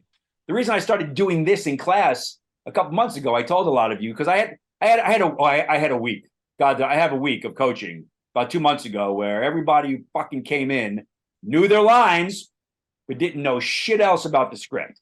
They didn't know who they were, what their job was, where they were, what they were dealing with, their circumstances, their obstacles, and my head exploded. People, nobody gives a shit if you know the lines, if you don't know what you're doing with the lines, if you don't know why you're saying with the lines. I'd rather you know everything else, who, what, where, why, when, and how, and be able to paraphrase the lines than know the lines verbatim and not know anything else. Nobody's coming to see you say lines.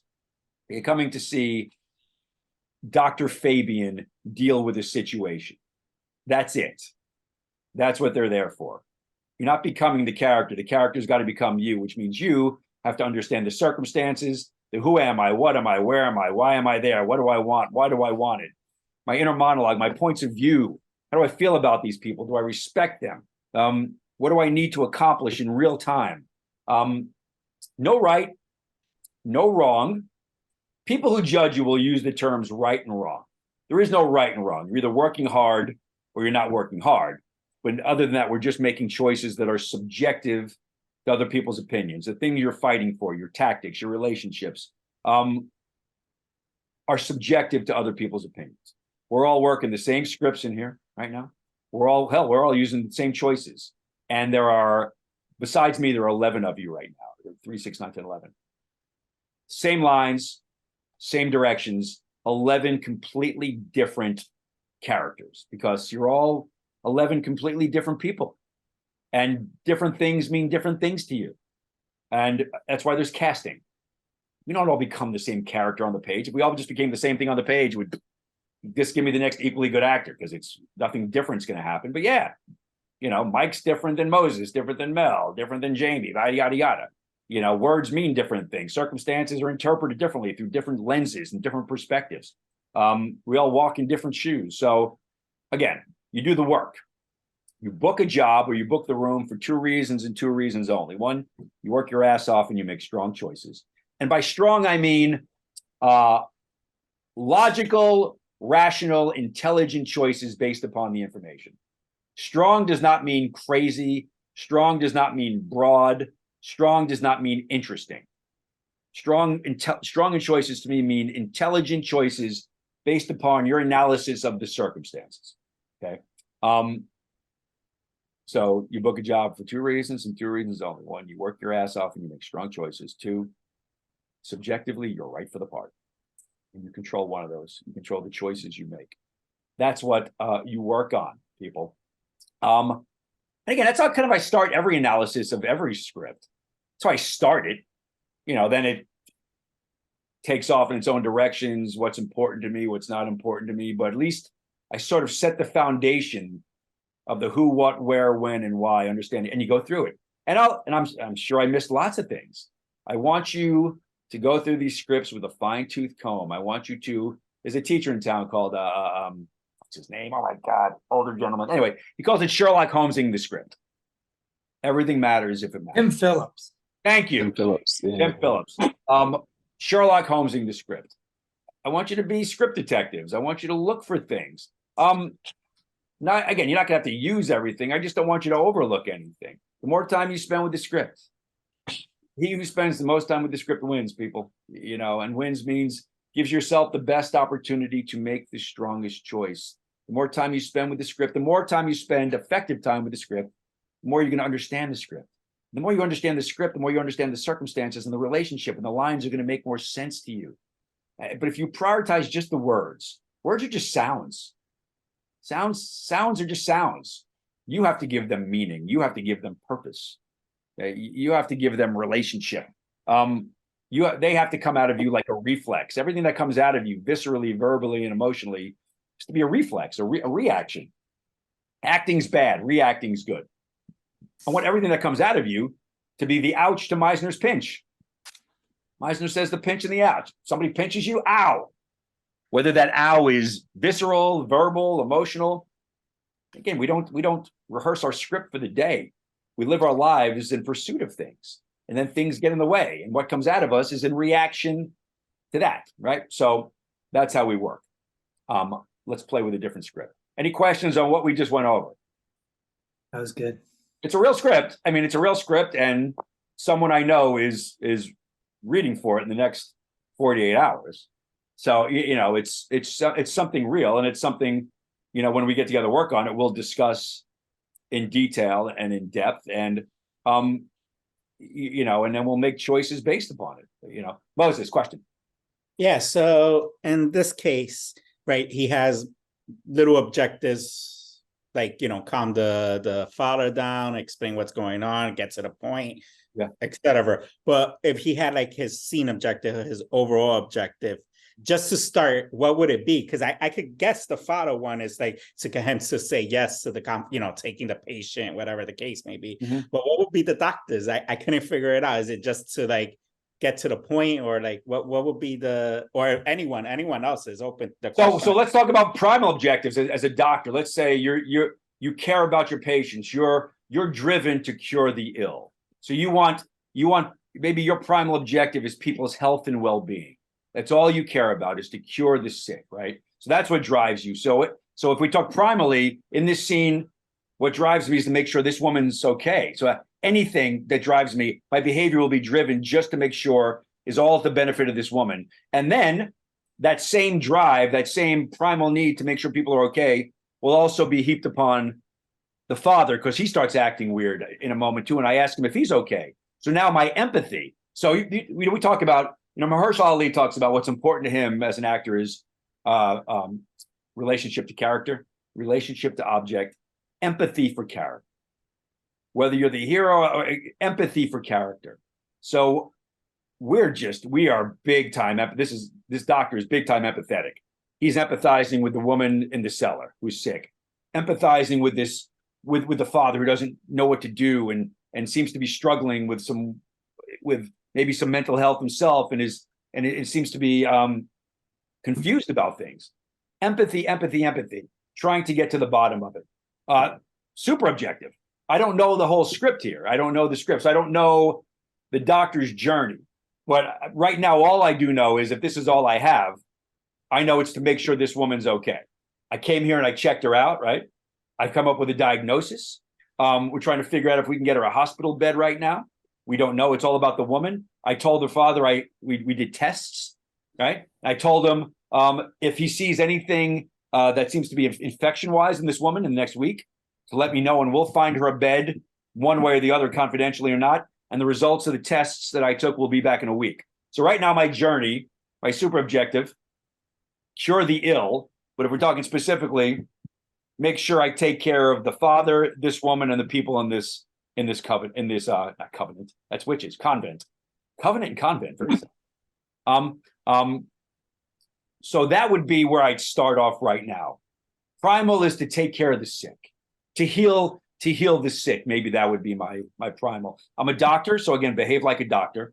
And unless it says bad doctor, mean doctor, weird doctor, you're just the best goddamn doctor. Again, when you have a job, you're just the best at it unless described in a way that says otherwise, right? That's why relationship scenarios are so important. I love when I have a character who's got a job, because it tells me so much of the behavior. Good lawyers behave like a lawyer. Doctors behave like a doctor. Teachers behave like a teacher. But we haven't really talked about relationship scenarios a whole lot today. Relationships, certain relationships come with responsibilities. And a responsibility is sort of a job. If you're parent to child, unless it says you're bad or weird, just be the best parent and take care of that child, right? Responsibilities come with relationship scenarios come with responsibilities. Big brother to younger brother comes with a responsibility. Husband and wife comes with responsibilities, unless it says you're bad, weird, crazy. You behave with empathy to the best of your ability under these circumstances. So you keep fleshing it out that way, Moses. What does my character want? Right? What does he want? What's standing in the way of that? So what is standing in the way? What behavior here? The doctor keeps adding things about certain people. What were these people? What are you talking about? Their feet. Just let's get her in a hospital. The father seems to be confused about things. Let's try to clear his mind because he seems to be confused. So if someone's confused and their confusion's in our way, let's try to get them see clarity, right? If they're upset and freaking out, let's try to calm them down, right? Whatever they're doing, it's generally in opposition to what we want. If they're scared, make them feel safe. Right? If they're overconfident, let's pull them back to reality a little bit like that. If they're fawning all over you and it doesn't help, get them to understand that this is not what this is. There has to be obstacles. Other people have to be behaving in a way that is not beneficial to your primal goal, your super objective, or this thing in the moment of taking care of the doctor. He starts talking about psychosis. It's like, that just confuses the issue. I don't deal with that. Let's stick to medicine, right? The father starts to add things about which, because we're all crazy people, we watch genre, we're going, you talking about the devil? But the doctor doesn't. The doctor's like, I'm not even buying into that's crazy. That's psychological. That's not my purview. And he just stomps that out. He nips that in the bud quickly. How you nip that in the bud is how you're going to be judged. You nip it kindly and professionally and respectfully and get him back on point with the medicine. That's how you be judged. If you're in a monologue, you shut the fuck up. You're going to be judged differently. Everything matters. Again, they're looking at you. Are you right for the part? What does that mean? It means, are you behaving in a way that seems truthful under these circumstances? Can they see you in whatever time period this is, dressed like a doctor to some extent, doing a house call to some extent, and behaving like a doctor? An empathetic doctor who worries about their patients, cares about them implicitly, and will shoot you straight, will talk to you in simple terms when need be. Is that you? If you force or fake anything, you're screwed. So you need to use your inner monologues. You need to take time to think. Are doctors are men of science? Do they take time to think? Do they just blurt things out? No, their words are measured. They think about things. They use the science. They're rational. They reason with. They have motivation for all their answers based upon prior cases and things they see. Very mathematical. They don't overreact. They're not over emotional. It's very matter of fact. So again, that's just when we start that. So that's about 20 minutes of analysis. It's nothing, but it's everything. It's a foundation. It's a place to start. It's a place to think about. Now you can choose every relationship scenario, every tactic, every substitution, every moment before, every point of view, every objective, and constantly going back to, okay, all bullshit aside, when ultimately I make my choices, when I tape this audition, all bullshit aside, how would I behave here? What is the script telling me about my behavior? How should I behave here as a doctor under these circumstances? If it was me and I was in these circumstances and I was living truthfully under these circumstances, how would I behave? Yeah, that's sort of what guides me. All bullshit aside, what is the human behavior being asked for here? And we're all going to see it differently. And even if we all sort the same, it's still going to come out different. Look, so it's important to know everything we do is subjective. It's going to be up for discussion. People are going to judge us. We're not going to be subjectively right for every part. That doesn't mean you can't be freaking great in every audition. Just because you're not right for the part doesn't mean you're not awesome. Because this is what I hear all the time. Oh, you know what? God, he's not right for the part, but you know what? That was awesome. That was so Is he right for anything else? You know what? She's not right for this part, or we're thinking about somebody else. But that was so good. Are there any other parts here that we can use her for? And that's book in the room. Okay.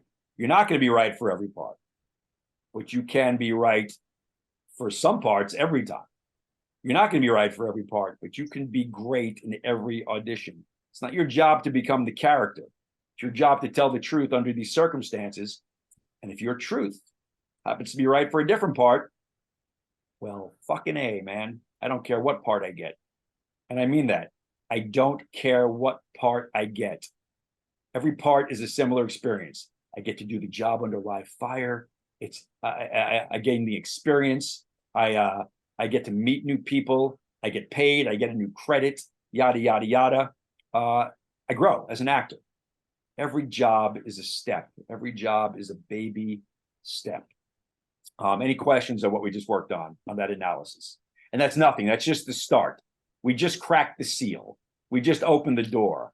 Now it's time to do the work. Choices, choices, choices, choices, choices. And keep honing your choices. And keep redefining things and making discoveries. Cool. Let me pull another short script for us to work on. Where are we?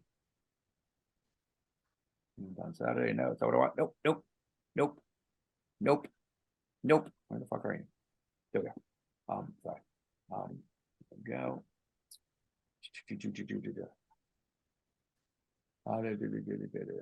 So,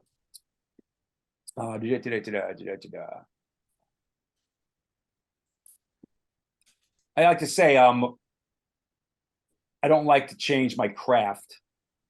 I know people take like commercial workshops and they take different teachers like for theater or for commercials or, industrials or whatever. I don't change my craft, whether it's TV, whether it's film, whether it's commercial, whether it's theater, whether it's a puppet show. I don't change my craft. Everything's the same. Every script I get, whether it's commercial, TV, film, I treat it like it's a film audition. I've never seen or heard advice or direction in a commercial acting class that was any different or than I would do necessarily in a film or TV thing. No one has ever said to me, in a commercial you do this. And I was like, oh, not one time ever. Every time I get a script, whether it's commercial, corporate, TV, or film, I just tell myself it's a film audition. Because every script, whether it's commercial, corporate, TV, film, is two or more people going toe to toe. You want something from them. They want something from you. That's it. So I'm pulling a one-liner from one of those shitty commercials where people talk to the camera. Right? And it's just these reaction things to camera. One line. And this was from one of those websites where you get cheap flights. That's it. You're talking to the camera. When you talk to the camera, that's still acting. When you talk to the camera, you're talking to one person. You put the face of one person there, and you try to change what they're doing, feeling, saying, or believing. Deadpool talks to the camera. It's a movie. She-Hulk talks to the camera. It's a movie. The fourth wall has been broken many times. It's still a play. It's still a TV show. It's still a movie. You're dealing with someone. Sometimes you're playing news anchors. They're talking to the camera. Sometimes you're the host of a show. You talk to the camera. It's still the work. You're dealing with one person. Now, you hope, as the actor, millions of people are watching. But you don't talk to millions of people. That's daunting. You talk to one person. And you take the scene and you turn it into two or more people going toe-to-toe, one-on-one. You want something from them. They want something from you. This is the line. I got a ticket from New York to LA for $200. That's the line. Moses, what's the line? I got a ticket from New York to LA for $200. Mike, what's the line? Got a ticket from New York to LA for $200. Mel, what's the line? I got a ticket from New York to LA for $200. Steve, what's the line? I got a ticket from New York to LA for $200. Jamie, what's the line? I got a ticket from New York to LA for $200. Catherine, what's the line? I got a ticket from New York to LA for $200. Anton, what's the line? A ticket from New York to LA for $200. Chase. I got a ticket I got a ticket from New York to LA for $200. Jade, line. I got a ticket from New York to LA for $200. April. I got a ticket from New York to LA for $200. Ellis. Got a ticket from New York to LA for $200. No one in the history of the world has ever said anything for the sake of. Anytime anything has ever been said, ever, had purpose. Which means anytime anybody ever said, I did it for the sake of, they were lying. Nobody's ever done anything in the history of the world for the sake of.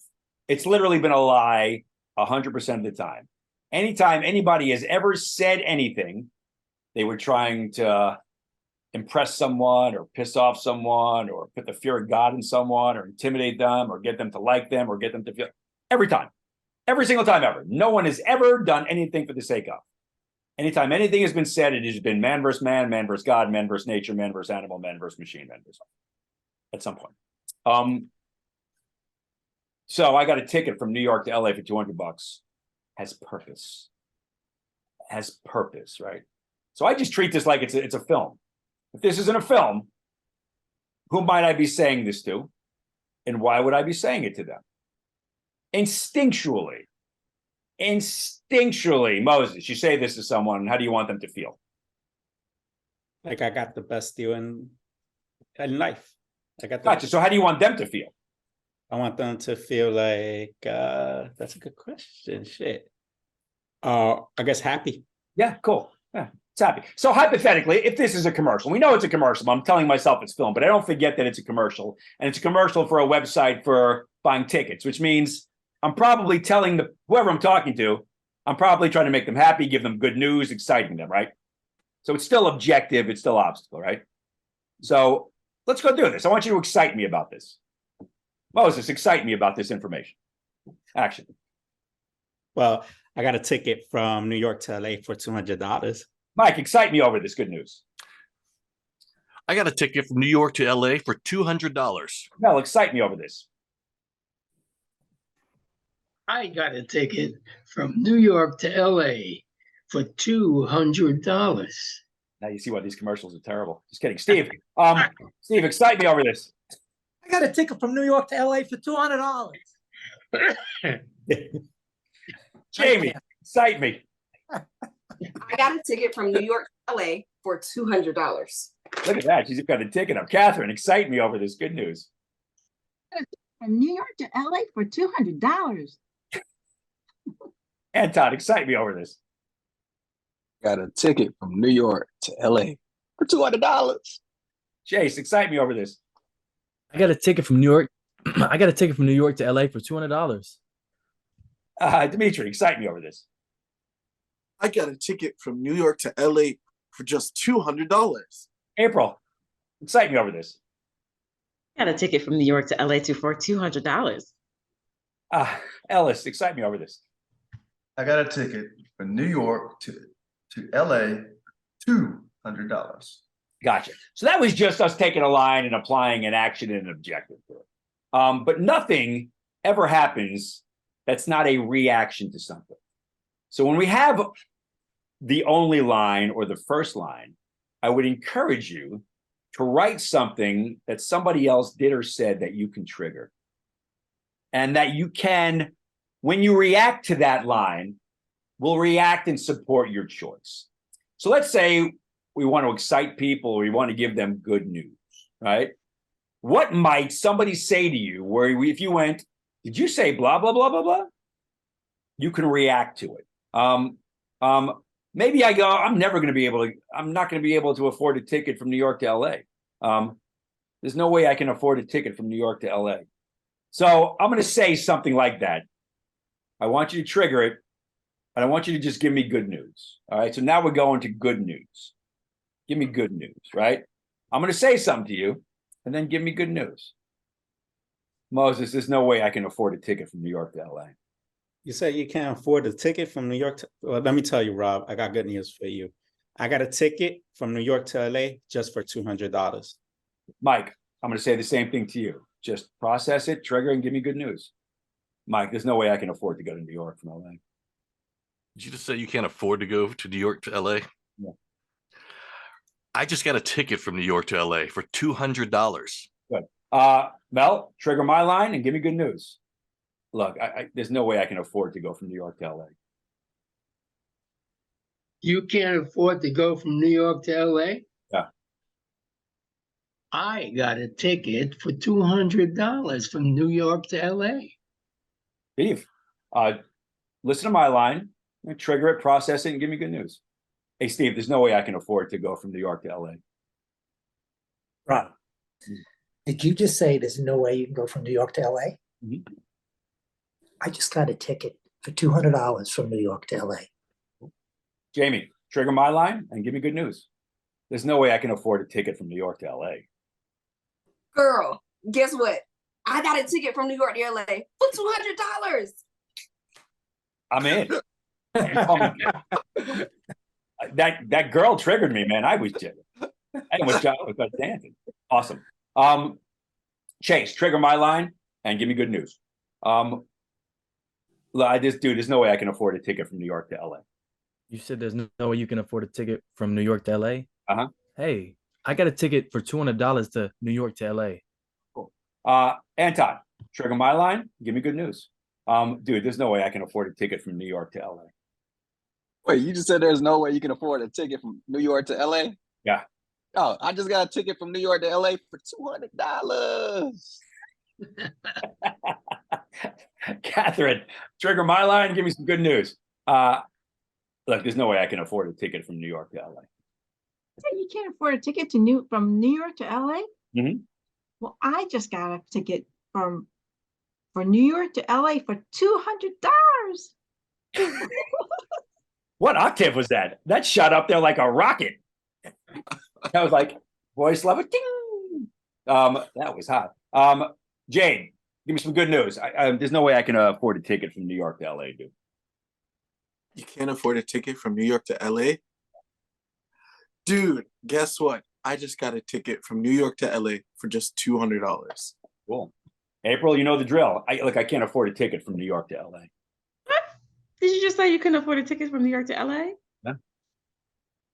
I just got a ticket from New York to LA for just $200. Sweet. Ellis, yeah, just trigger my line and give me some good news. There's no way I can afford a ticket from New York to LA. You say you can afford a ticket from New York to LA? Rob, I just got a ticket for New York to LA for $200.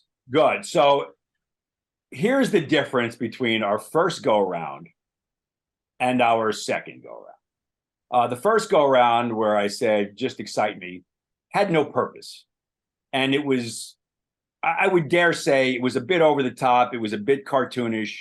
And it was a bit the reason why most of those commercials are really cheap. And they're not dealing with the best writers. They're not dealing with the most experienced actors. They're not dealing with the most experienced directors. And we see them and we go, oh, God, it's terrible. As opposed to the second round we went through where instead of just saying, oh, I'm in a commercial, I'm going to act like I'm in a commercial, you gave yourself something real to respond to. Somebody you know is in distress, and you gave them good news. And it brought everything down from an 11 to anywhere between a 2 and a 4, as far as just the level. And it was grounded, and you were living truthfully in the space. And you took it from, I'm in a commercial, to a real person giving advice. And I would say this, as a person who sits home, you watch commercials, we want to be able to relate to the person. We want to be able to trust the person. You know, it's not our job to sell the product. It's the commercial's job to sell the product. It's the script writer's job to sell the product. It's your job to make someone's life better. It's your job to help someone in the scene. It's your job to change what someone's doing, saying, feeling, or believing objectively, right? So that's hypothetical. That's one way to do it. As we're rehearsing this scene in this commercial TV film, we can go the opposite direction. We can literally go. So if my trigger is, yo, Moses, dude, you're not going to believe this. I scored big time. I got a ticket from New York to LA for $3,000, bro. You jealous? You got a ticket from New York to LA for $3,000. I scored. Rob, I got a ticket from New York to LA for 200. Gotcha. So what are you trying to make me feel? Yeah, like an idiot. Yeah, dumb. Like I got screwed, maybe. You got finessed. Yeah. So again, there's no right or wrong. There's just the circumstances. You know, but that's where it gets fun to play with. Your new objective is to convince me that I got screwed. I think I scored. Your job is to change what I think. Your job is to change what I believe. Your job is to change how I feel. Your job is to get me to go, oh, dude, I got screwed. I mean, it's a combination of all of them. So let's do it again. Let's start with Mike. Mike, convince me I totally got screwed. Dude, I'm not going to believe this. I scored a ticket from New York to LA for $2,200. Did you just say you got a ticket for $2,200? I just got a New York to LA ticket for $200.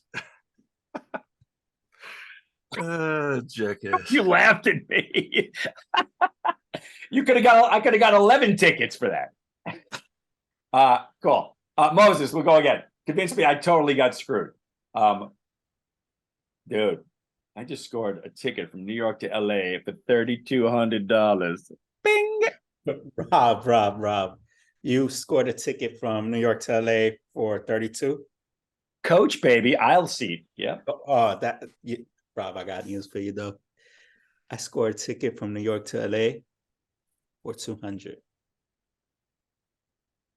And what you're going to see here too is, even if you did this for the commercial, the only part they're going to use is the reaction, which you guys are still having a good time, even though the relationship, that doesn't mean every one of you are going to have a good time making me feel like an asshole. But what I'm saying is we're just making choices, and the only part they're going to use is your line, right? How you get to the work doesn't matter. Melvin, convince me I got screwed. Dude, I just scored an aisle seat in Coach, okay, for $2,700. You got $2,700 from New York to LA, Coach. Right. I got first class from the New York to LA, $200. Good. So that could be the rehearsal. So remember, I don't know in real life. I don't know if you got first class from New York to LA for $200. That could be your inner monologue, ultimately in the shoot. Now that's, as you're doing that, as we rehearse, then you go, oh, I said first class. That's not information that I have, but that can be inner monologue, and that can still get the same reaction out of you, right? Awesome. Steve, make me feel like I got screwed. Steve-O, I just saved us money on the budget. I got a ticket from New York to LA for $37,000. Oh, whoa. Did you just say you got a ticket? Did you pay it with your credit card? $1,000 from LA to New York? Yes. Rob, yes. Go on the website, Travelology. They're $200 from New York to LA. Genius. Thank you. Thank you very much. I'm using one of Tesla's rockets, though. It was a good bargain. Jamie, I just scored a ticket from New York to LA for $5,000, baby. 5 G's. Yeah. I got a ticket from New York to LA for 200. 200 what? 200 chickens? 200 what? Chase, make me feel like I got screwed. Chase, brother, stick with me. I just got a ticket from New York to LA because I know a guy for $7,200.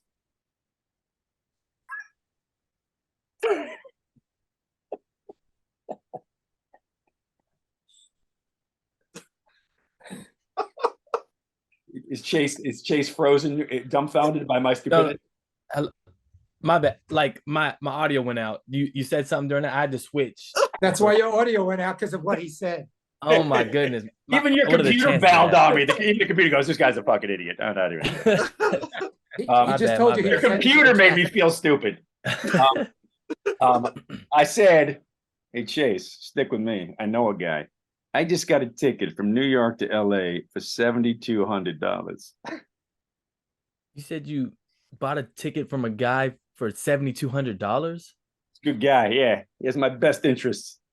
In his, I got a ticket from New York to LA for 200. 200 what? 200 big ones. 200 big ones. Anton. Don't tell anybody because it's only for special people, but I got a ticket from New York to LA for $42,000. You said you got a ticket from New York to LA for $4,200?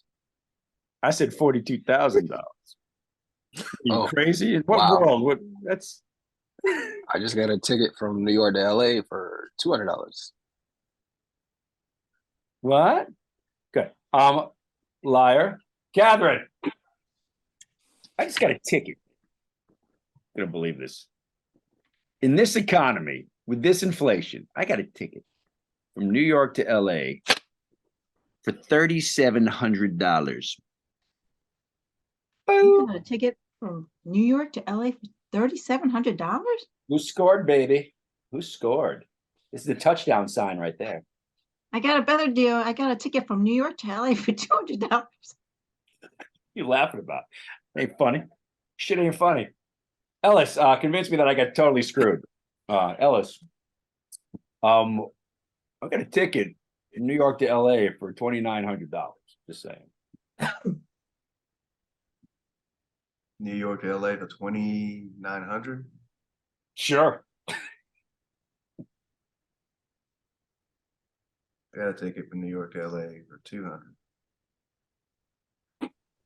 Huh. Starting to think my guy doesn't have my best interest. April, make me feel like I got screwed. April, good news. I'm in. I got a ticket from New York to LA for $3,800. Did you just say $3,800? Yeah. You want me to get you one? Want me to hold one for you? I just got a ticket from New York to LA for $200.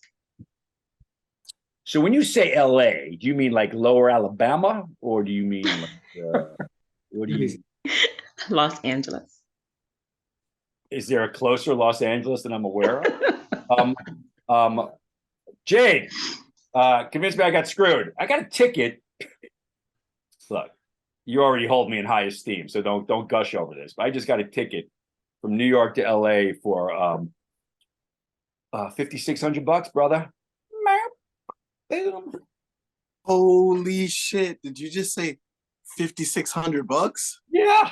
Jealous? That's because you're a dumbass. I just got tickets. I just scored them from New York to LA for just $200. On a plane? No, on a horse. Oh, that's pretty good for a horse. Oh, look, no right, no wrong. There's just circumstances, and circumstances change. I know we tend to read something, we see it one way instinctually, and that's fine. The choices, the different choices, allow you to look at a script through the lens, through the eyes of someone with different perspective, through the lens of a different story. There's no right, there's no wrong. Again, back to what is the reality of this thing? Reality of this thing is it's a commercial for a website that sells plane tickets. We get good deals on plane tickets. Right? So generally speaking, you're probably giving someone good news to some extent. That being said, it's only the line. So don't judge too harshly what you're reacting to. Because you guys, the majority of you guys who, even when the objective was to convince me I got screwed, were really having a good time at my expense. So in a vacuum by itself, it just looks like good news. It just sort of comes across like celebration. So don't prejudge the choice. Just do the work. Every choice potentially comes true. No right, no wrong. And every one of these whether they were verbatim or not verbatim, was infinitely stronger, more connected, more real grounded, more alive than the first time we went through it when I just said, just excite me. There was nothing connected to it. It wasn't reaction. There was no story. There was no circumstance. It was just an action. The circumstance really set up the relationship and how you treated me. And it brought it down again. You were just talking to me as opposed to exciting nothing, so again, it's the tools that work. I want to share the screen with a much longer script, okay? And we're all going to do this script twice. I'm going to read through it, and then I'll tell you what the choices are. 2 measurable objectives. Hey, Rob. Yes, sir. I have a quick question. Yes, sir. So, are you implying that usually commercials, like the bad acting, it's because they make it separate from being like if they were filming film and TV? They're not doing the work. They're not trying to be truthful under imaginary circumstances. They're not treating the circumstance like a normal circumstance. Not even a normal circumstance, a circumstance that you might encounter in a screenplay, TV or film. Because that's all it is. It's a moment. A commercial is just a moment, where you find yourself coming from one place to another, which now you enter a circumstance, right? And under these circumstances, you want something and things get in your way and you have to deal with them. Whether it's funny or happy or whatever, that's just a function of the circumstance, right? But that has nothing, film and TV are funny, film and TV are happy. It's just, there's no right or wrong. It's just, again, back to the tools at hand. How do we create reality under these circumstances? Now you're going to get character breakdowns. The character breakdowns may be silly, wacky, funny. Okay, that's just adjectives. And you ask the question, what would I have to do here to someone where the person judging me would go, that was silly. That's just behavior. What would I have to do here for the person judging me would think, well, that was wacky. That's just a choice of action, relationship, motivation. That's all that is.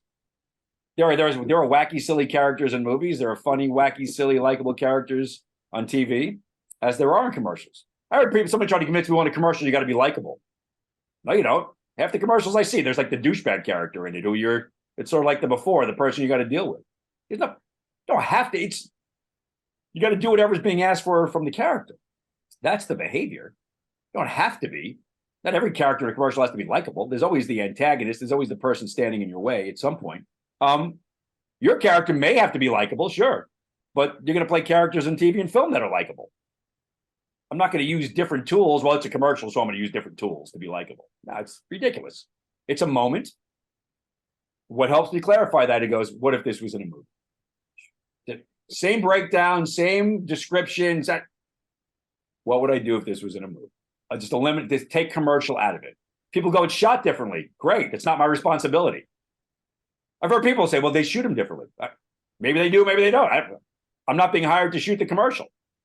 I'm not being hired to look into the camera. I'm being hired to deal with the circumstances.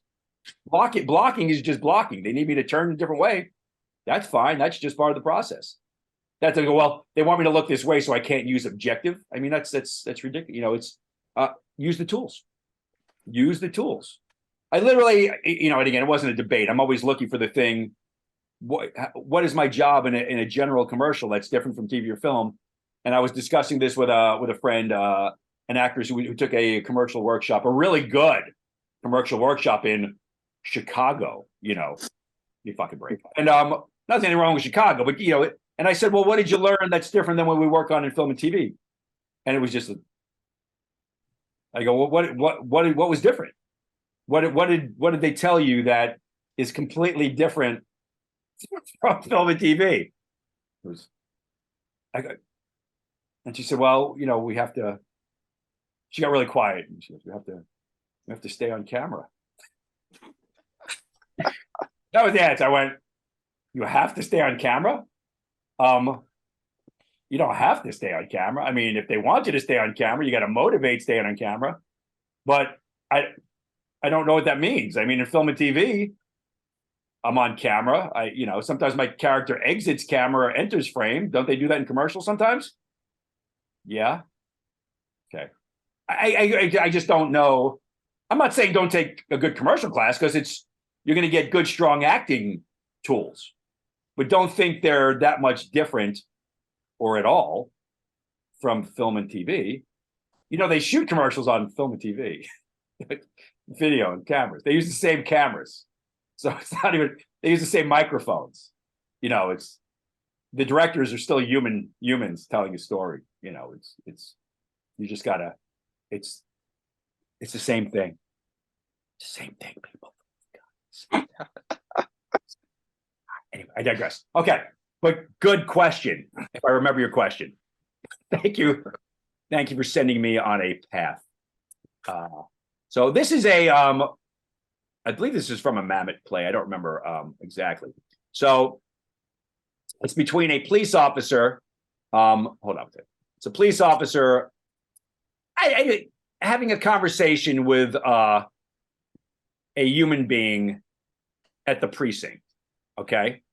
So H will be our detective, B will be the person that the detective is having a discussion with. When'd you come to New York? 2 years ago. Why? To get my sister? Where's your sister now? My sister's dead. Let me get this straight. You came to New York 2 years ago to get your dead sister? She was not dead at the time. You came to New York 2 years ago alone to get your sister? Not alone, with Bert. Bert? My kid. Oh, the one you killed. Ah, yes, that Bert. That's what we're working on right now. Objectives, I'm going to give you two. So let's say two different relationships, and let's pull the objective from two different relationships. You ever heard the saying, good cop, bad cop? What's the objective of good cop? So when you're a good cop here, you're going to treat me as if you got my back, you believe I'm innocent, you want to help me get in and out of here to get me to trust you, okay? That's what you do, okay? Bad cop, you think I'm guilty, you want to see me fry, you don't give two shits about me. That's what you're going to convince me of, okay? Cool.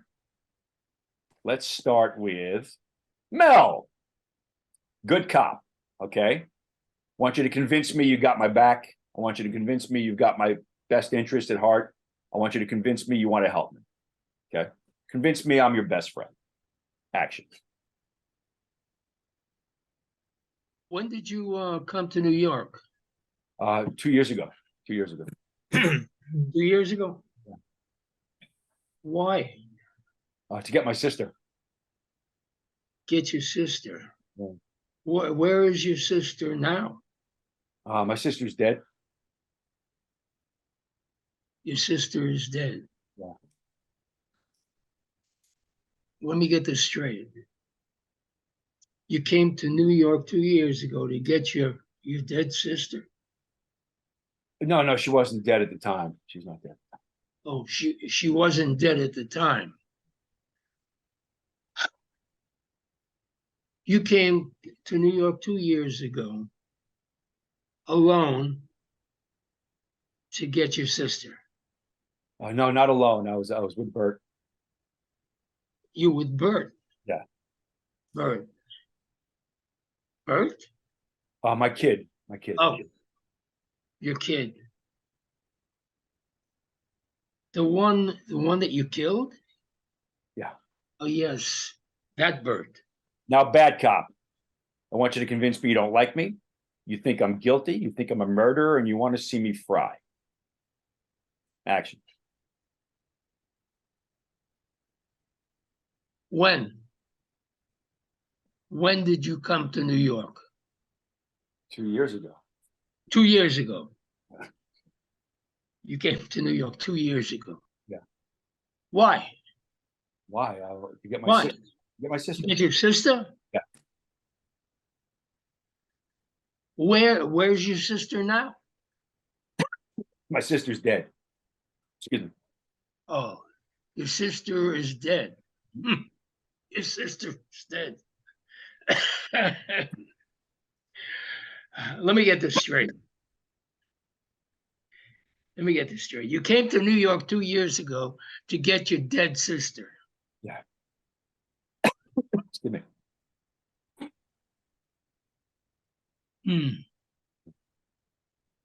You came to New York. She was not dead. She was not dead at the time. Sorry, I'm choking over here. Sorry, distracted by my cough. The pressure. I cracked. She wasn't dead at the time? She wasn't dead at the time. So you came to New York 2 years ago alone to get your sister. No, not alone. Not alone with Bert. Not alone with Bert? Yeah. Bert? Yeah. My kid. Your kid? Yeah. The one that you killed? Oh, yes. Yes. That Bert. God, you were so nice just a minute ago. What the hell happened? Okay. Moses. Good cop. Convince me you got my back. Convince me you're on my side. Convince me you're going to help me get out of here. Okay. Convince me you're going to make it easy for me. Action. When did you come to New York? 2 years ago. 2 years. Why? To get my sister. Your sister. Where's your sister now? My sister's dead. Sorry. Let me get this straight. You came to New York 2 years ago to get your dead sister? No, she wasn't dead at the time. But she wasn't dead at the time. You came to New York 2 years ago alone to get your sister? No, not alone. I was with Bert. Bert? Bert. My kid. I'm sorry, kid. The one that you killed. That Bert? It's a bit harsh, but yeah, bad cop. Convince me you don't like me. Convince me you think I'm a killer. Convince me you're going to see me fry. Action. When did you come to New York? 2 years ago. Why? To get my sister. Where's she now? Where's your sister now? She's dead. My sister's dead. Wait. Hold on. Let me get this straight. You came to New York 2 years ago to get your dead sister? Well, she wasn't dead at the time. You came to New York 2 years ago alone to get your sister? Not alone. I was with Bert. Bert? Who's Bert? My kid. Your kid. The one you killed? Yeah. That Bert? Cool. Yeah. Cool. All we're changing is the objective, right? April. Good cop, April. Are we triggering? You're doing whatever you want to get to support your objective, whatever feels real to you in the moment, whatever you need to try to achieve your objective, right? Okay. Good cop. Convince me you got my back. Convince me to trust you. Convince me you're going to help me get through this. Okay. Action. When did you come to New York? 2 years ago. 2 years ago. Why? To get my sister. Where's your sister now? My sister's dead. Oh. Well, let me get this straight. You came to New York 2 years ago to get your dad's sister? No, she wasn't dead at the time. Okay. You came to New York 2 years ago alone to get your sister? No, not alone. Not alone. I was with Bert. Bert. Yeah. Bert? Oh, my kid. My kid. The one you killed? Yes, that Bert. Good. Bad cop. Okay, hammer me, badger me, convince me you think I did it, convince me you think I should fry for what I did. Yeah? You think I killed my sister and my kid. Action. When did you come to New York? 2 years ago. Why? To get my sister. Where's your sister now? My sister's dead. Let me get this straight. You came to New York 2 years ago to get your dead sister? No, but she wasn't dead at the time. You came to New York 2 years ago alone to get your sister? No, not alone. With Bert. Bert? No. Bert. My kid. The one you killed? Yes, that Bert. Oh, nice. Mike, good cop, Mike. Convince me you got my back. Make me feel that we're friends. Convince me you're going to help me get off. Okay. By the end of this, you want me to say thank you. Action. So when did you come to New York? 2 years ago. Okay, why? To get my sister. Yeah. Where's your sister now? My sister's dead. Let me get this straight. You came to New York 2 years ago to get your dead sister. No, she wasn't dead at the time. Okay, so you came to New York 2 years ago alone to get your sister. Not alone. I was with Bert. Bert. Oh, my kid. Bert's my kid. The one that you killed. Yeah, that Bert. Now, bad cop. All right. Convince me you do not like me. Convince me you think I should fry for these two murders. Action. When did you come to New York? 2 years ago. Okay, why? I got my sister. Okay, where's your sister now? My sister is dead. So let me get this straight. You came to New York 2 years ago to get your dead sister.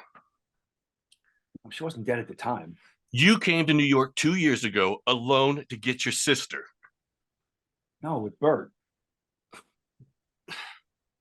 Bert. Who the fuck is Bert? My kid. The one that you killed. That Bert. Thank you for playing. Excellent, excellent, excellent. Again, we have different targets. We behave different. Steve, good cop. Convince me that we're bros. Convince me you got my back. Convince me you're going to help me get through this. Convince me to trust you. You think I'm innocent. Action. Oh, I think you're muted, Buck. You're muted. Yeah. It's got a few questions here. When did you come to New York? 2 years ago. 2 years ago. Why? I got my sister. Where's your sister now? My sister's dead. Your sister's dead. Let me get this straight. You came to New York 2 years ago to get your dead sister. Well, I mean, she wasn't dead at the time. Okay, so you came to New York 2 years ago alone to get your sister. Not alone. That was with Bert. Bert? My kid. Oh. Bert, the one you killed. Okay, yeah, that. Bad cop. You think I did it? Convince me you think I did it. Convince me you think I should fry for it. Make me confess. Action. When did you come to New York? 2 years ago. Why? Get my sister. To get your sister. All right. Where's your sister now? My sister's dead. Whoa, let me get this straight. You came to New York 2 years ago to get your dead sister. No, she wasn't dead at the time. She wasn't dead at the time. Huh? So you came to New York 2 years ago alone to get your sister. Not alone. Not alone with Bert. Bert? Bert, my kid. The one you killed, huh? Yeah, that Bert. Yeah, no right, no wrong. Let's keep going here. Ellis, you want to jump in or you gotta take off? No, I can do it. Okay, let's do it. Let's go. Let me find you. I just lost you on my side screen over here. Where'd you go? Where'd Ellis go? What the fuck? I lost him on there. Oh, there it is. Good cop. Convince me we're bros. Convince me we're tight. Convince me you got my back. Convince me you're gonna help me get through this unscathed. Convince me this is not a problem. When did you come to New York? Oh, that's your line. That's what happens. I don't drink enough coffee, and I want to play the cop. By God. Action. So, when did you come to New York? 2 years ago. All right. Why? To get my sister. Sister. Where's your sister now? My sister's dead.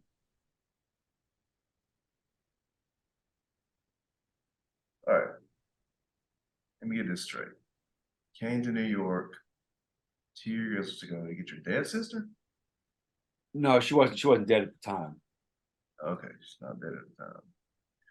So you came to New York 2 years ago alone to get your sister? No, not alone. Just with Bert. Not alone with Bert. Bert? Yeah, Bert. my kid. Kid.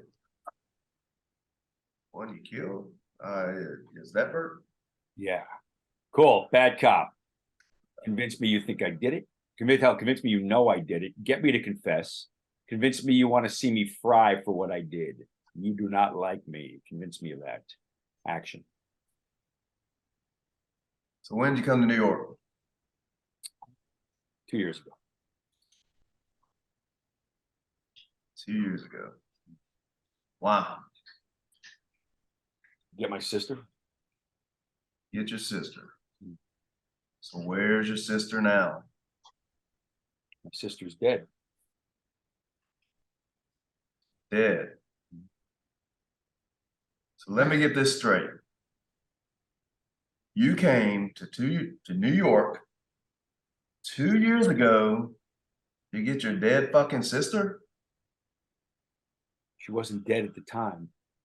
Oh, now you tell me she wasn't dead. All right. So you came to New York 2 years ago alone to get your sister? Not alone, with Bert. Okay. Not alone. So you was with Bert? My kid. Ah, the one you killed. Ah, yes, that Bert? Cool. Nice. Cool. Let's keep playing. Who hasn't done it? We haven't done Chase, Jade, Anton. I haven't. Gotcha. Let's do Anton. Anton, good cop, man. Treat me that we are boys. We're best friends. We grew up together. You got my back. You're going to help me through this. This is not going to be a problem. Make it easy for me. Action. So when did you come to New York? 2 years ago, man. 2 years ago. Oh wow. So what brought you down this way? Came to get my sister. You came to get your sister. Hey, so where's your sister now? My sister's dead. Your sister's dead. Yeah. All right, so let me get this straight. You came to New York 2 years ago to get your dead sister. No, she wasn't dead at the time. She wasn't dead at the time. Yeah. Oh, so you came to New York 2 years ago alone to get your dead sister. No, not alone, man. Not alone. No, with Bert. With Bert. Bert. My kid. Your kid. Oh yeah, the one you killed. Oh yeah, that Bert. Everybody's so happy they discovered it's the one I killed. I know what you killed. Never liked that kid anyway. Fuck yeah, I'm glad you killed that one. Bad cop. You don't like me, okay? You want to see me rot in jail. You want to see me fry for this. You think I killed 2 people. Convince me of that. Make me confess. Action. When you come to New York? 2 years ago. 2 years ago, why? To get my sister. To get your sister. Where's your sister now? My sister's dead. Oh, your sister's dead? All right, Yeah. let me get this straight. You came to New York 2 years ago to get your dead sister. No, she wasn't dead at the time. She wasn't dead at the time. You came to New York 2 years ago alone to get your sister. Not alone, with Bert. With Bert. My kid. Oh, your kid. The one you killed. Oh yeah, that Bert. Good. Again, all clear differences. Paints 2 completely different pictures. Same script. Again, I think people who watch that would certainly mistake it for range. Not that you don't have range, but I'm talking to everybody. You know, it's pillar to post. you know. Dimitri, good cop. Convince me we're bros. Convince me you got my back. Convince me you're going to help me get through this as easy as possible. Convince me I got no worries. Action. Hey, so when you come to New York? 2 years ago, man. 2 years ago? Yeah. Why? Get my sister. Oh, to get your sister. Yeah. And where's your sister now? Oh, she's dead. She's dead. Let me get this straight. You came to New York 2 years ago to get your dead sister? No, man, she wasn't dead at the time. Oh, man, she wasn't dead at the time. Yeah. You came to New York 2 years ago alone to get your sister? No, I mean, not alone, but with Bert. Bert? With Bert? My kid. My kid. The one you killed? Yeah. Yeah. That Bert. Cool, bad cop. You don't like me. You want to see me fry for what I did? You believe I am disgusting. You want to see me fry for what I do? Get me to confess? Yeah. Action. Hey, when do you come to New York? 2 years ago. 2 years ago. Why? To get my sister. To get your sister? Where's your sister now? My sister's dead. You say your sister's dead? Let me get this straight. You came to New York 2 years ago to get your dead sister. She wasn't dead at the time. She wasn't dead at the time. Oh. You came to New York 2 years ago alone to get your sister. Not alone, with Bert. Not alone. Bert? Who's Bert? My kid. My kid. Your kid. The one you killed. You know. That Bert. Stuff happens. Stuff happens. Well, Chase. Good cop, buddy. We're boys. We grew up together. Convince me this ain't nothing but a thing. You got my back. Get me to trust you. Convince me this is all going to go away nice and easy. Action. When did you come to New York? 2 years ago. 2 years ago. Why? Get my sister. Get your sister. Where's your sister now? My sister is dead. Let me get this straight. You came to New York 2 years ago to get your dead sister? She was not dead at the time. She was not dead. Okay. So you came to New York 2 years alone to get your sister? No, not alone. I was with Bert. With Bert. Bert? Bert. Bert? My kid. My kid. Your kid. The one you killed. Yes. That Bert. Good. Nice. Now, bad cop. You can't stand. You want to see me fry for this. These are all things you're convincing me of. Okay. You think I did it. You think I deserve it. Convince me you don't like me. Make me confess. Action. When did you come to New York? 2 years ago. Why? Get my sister. Get your sister. Well, where's your sister now? My sister's dead. Let me get this straight. You came to New York 2 years ago to get your dead sister. She was not dead at the time. Okay, so you came to New York 2 years ago alone to get your sister. Not alone, with Bert. Bert? Bert? Yeah, my kid. My kid. Your kid. The one you killed. Yes, that Bert. If you want to make a big deal out of it, I mean, yeah, I know. Shit happens. I was hungry. Shit happens. Who else hasn't? Jamie, you haven't done this yet, right? Let Jamie play me. I made it rhyme. Jamie, good cop. Good cop. Convinced me we grew up together. We've known me since grade school. Okay. Convinced me you think I'm innocent. You got my back. You're gonna get me out of this. Make it easy for me. Convince me this ain't nothing but a thing. Action. When did you come to New York? 2 years ago. Why? To get my sister. Where's your sister now? My sister is dead. Let me get this straight.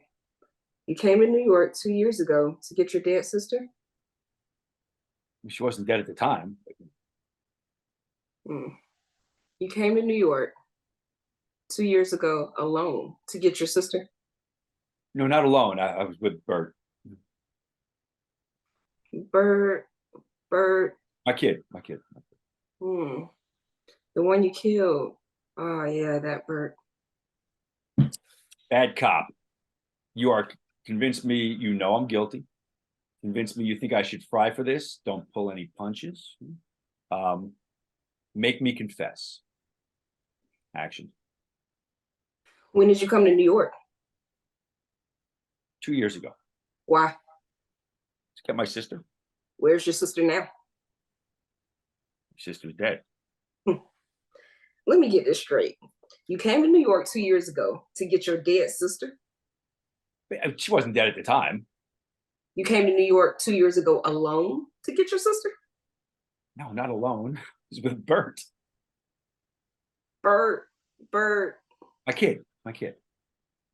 The one you killed. Oh yeah, that Bert. Yeah, that Bert. And you know who's next? Ernie. I'm killing both those fuckers from Sesame Street. Bert and Ernie are getting it. And then Rubber ducky. That's right. That rubber ducky is toast. I'm gonna glaze that rubber ducky. You got it, dude. I'm gonna make a turducken out of it with him, Big Bird, Rubber Ducky, and Snuffleupagus. But I'm Oscar the Grouch. That's right. He is moody. Good Lord, what the fuck's so grouchy about? Anyway, any questions on what we worked on, why we worked on it, all that good stuff. This was primarily objectives. We dabble in them, triggering a little bit, some actions, but mostly purpose. Giving yourself a target in the scene that you can achieve in real time. That gives you purpose. It's like a clear, measurable objective is like the tracks for your train. No matter if it's swayed this way or that way, it just gets you back on target. Hey, Rob, I have a quick question. Oh, shit, really? Okay, go ahead. About the William H. Macy thing. When he said you play the character like the person that's evil, they think they're good, and at the end of the day, they still think they're good. But the stage notes say that, angry and all that stuff, like they want him to be angry, but he still thinks he's good. Angry doesn't mean you're evil. Nice people get angry. Anger is just how you feel in the face of conflict as you try to achieve your objective, right? That's all it is. Right. I mean, nice people get pissed off because they're not achieving their objective. Anger comes from other people. Why we trigger is so we're listening. So, it's always the obstacle that makes you feel. What I mean by that is, what do we say in real life? He pisses me off. She pisses me off. He makes me happy. She makes me happy. She turns me on. He turns me on. He makes me laugh. She makes me laugh. It's always the other person. So when I'm angry, if I'm doing the scene with you, whether I'm a good guy or bad guy, it's because you're not doing, saying, feeling, or believing the things I need you to do, say, feel, or believe as I try to achieve my objective. That can still piss me off. Feelings are not, like anger feelings are not proprietary to bad people, where happy feelings are proprietary to good people. Anger is just, and I'll be brutally honest with you. I think the most beneficial thing for a Sharpie, this is my greatest use for a Sharpie. When I get a script and I see in the parenthetical, the description says angry. I read it and I go, oh, that's nice. You want me to feel that way, do you? Let me show you how I feel about that. And I scratch it out. Because look, feelings aren't doable. Feelings are the results of striving for something. I will turn it into action. I'll go, okay, if I'm angry here, and if I want the people judging me to think I'm angry, then I turn it into the action. Then I go, what would I do to Anton here? How would I treat him? Where the people watching me might go, Rob's angry. I don't have to feel angry, but I can threaten you. Huh? I can put my foot down. I can lay down the law. I can scold you. Huh? I can warn you. I don't necessarily have to feel angry. And remember, that's the writer writing it. That's not necessarily the director directing it. And it's not necessarily the actor character feeling it. And again, whatever you do feel, remember, you don't have to reveal it. It's not your job to reveal how you feel. Most scenes are like playing poker. When you got a good hand, you don't go, yeah. No, you don't. You keep your cards close to your vest, right? And again, feelings, we do two things with feelings. One, and again, and it's all based on this. Will they support my objective? If I need Steve to do something for me and I'm pissed at Steve, do I take it out on Steve and berate him and treat him as if I'm angry at him and still try to get something? Or do I not do that because that may sabotage my objective, right? It's right. Again, you can feel anything that you feel. The choice then becomes, do I use it as a tactic to and show it to the person, or do I use it as an obstacle and try to bury it and go, okay, I'm pissed, but I'm not going to show them that I'm pissed. You know, So I was curious about like how. Yeah, you could be angry and not show it. You could be happy and not show it. It all depends on, you know, does it service my objective? Is it useful in attaining the goals I want to get? You know, if I want Steve to smile, you know, and it says I'm angry, I'm not going to go, God damn it, and then go, why didn't Steve smile? You know, it's, I mean, he still might smile at me because he's laughing at me when I'm angry. You know, it's fine. But again, what is everything's at the service of your need. That's your objective, right? Yeah. Again, bad guy doesn't mean angry. You know, hey, look at Mahershala Ali, and I always say with the first half of Luke Cage, first 6 episodes in season 1. Oh, yeah, he was the most empathetic person I've ever seen. He was a ruthless villain. He was concerned about everyone, friend or foe, and then you didn't see the violence or the anger, and even then, there was violence, but it doesn't mean he was angry. It was out of necessity. You know, his violence was out of necessity, not out of anger. It was, oh, you're in my way. I tried to get you out of my way. Boom, now you're not in my way anymore. It's that thing. So yeah, but good question. It's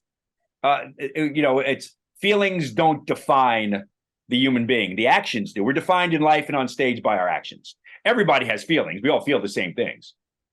But how we handle our conflict is how we're defined. You got to do bad things to be the bad guy. You got to do good things to be the good guy. So that's kind of how we do it. Cool. That makes sense. Any question? Yeah, thank you. To go along with this point that Anton brought up of William H. Macy, which was kind of cool, was and we don't realize people are, obviously Rob, somebody like you does, but we're the hero of our own stories, and that, Anton's what he was pointing out, which is so awesome. As no character that you're going to play thinks he's a douchebag. So nobody plays, unless you're a cartoon, nobody thinks. That's what he was really talking about. Yeah, nobody thinks of the bad guy. We justify everything. Yeah, we have to be able to justify everything. A few months ago, I heard a really cool thing. It was I believe it was Ethan Hawke. I was listening to him talk and discuss, and he says when he plays bad guys, he likes to look at his character through the eyes of his lawyer.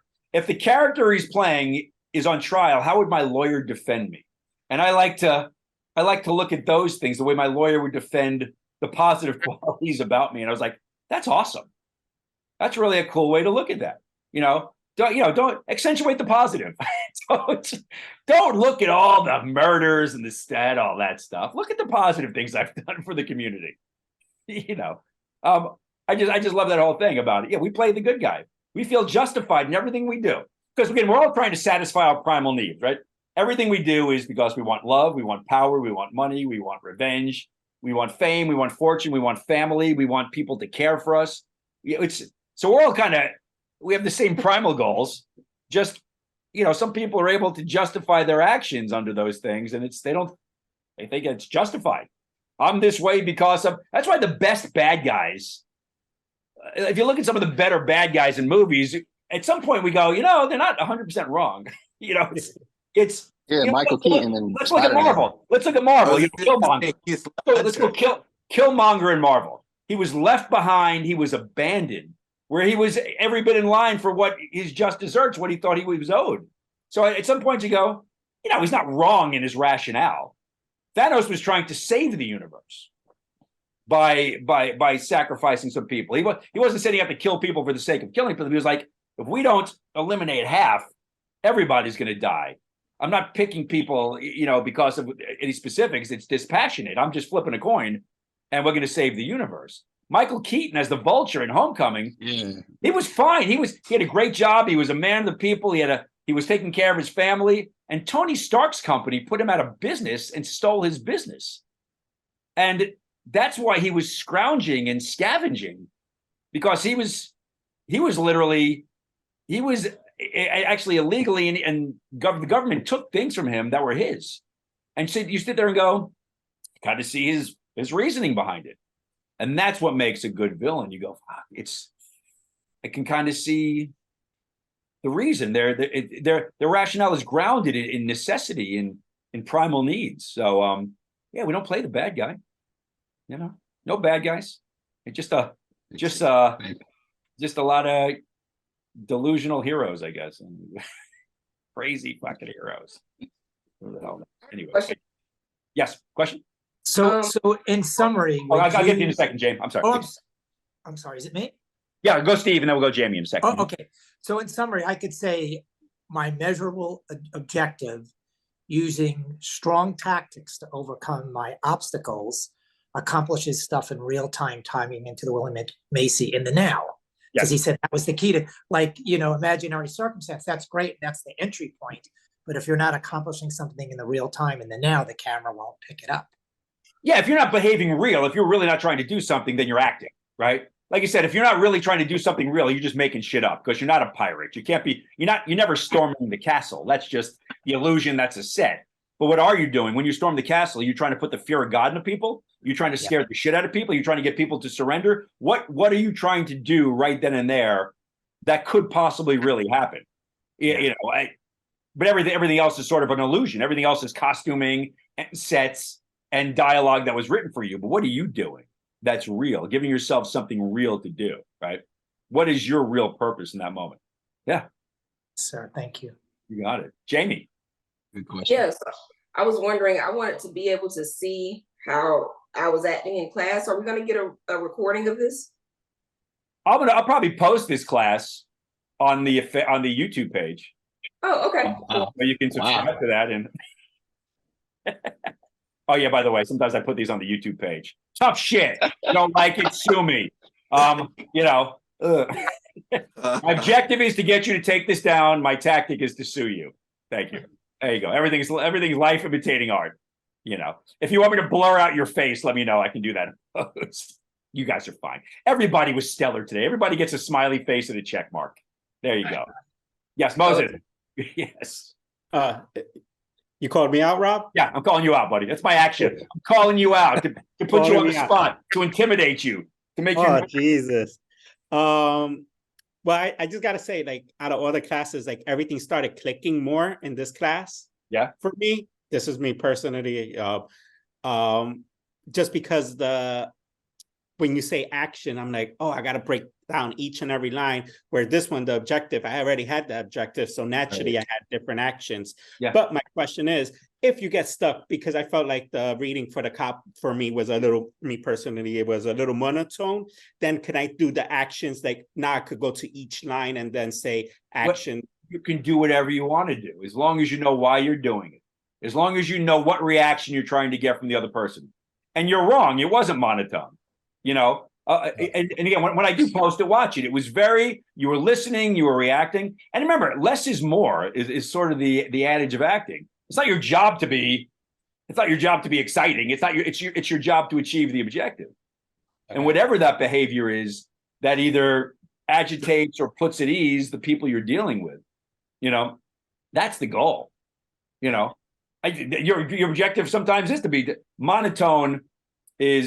It sort of denotes one note, but you're not one note, at all. It's, you haven't been doing this long enough where you still think you feel like you need to be doing something. Like, yeah, but that's not the case. Your job is just to affect that one person or those people around you, right? So, but you'll see. You'll see the work. I'll make sure this gets posted.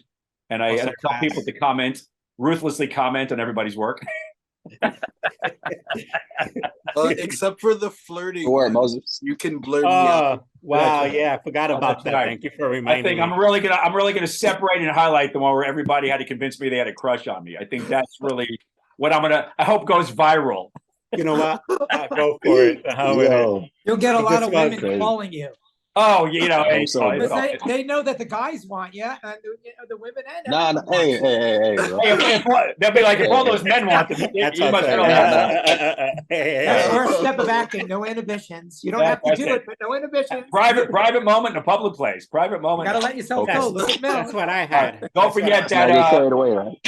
that objective sheet, the measurable objective sheet is in the community tab of the Facebook page. Just copy and paste it to a Word document or whatever, and just take that, and it's all right there. And I know Jamie, I want to get you the actually, the objectives and the verbs are on there too, just down a little further. But take a look there, Jamie, if you want. But I'll send you the objective and verb sheets too. Okay, awesome. And what you said, fine, go to your YouTube community page. Yeah, this link takes you right to the community page. Literally, the first post and the YouTube community page on top is this thing I was talking about.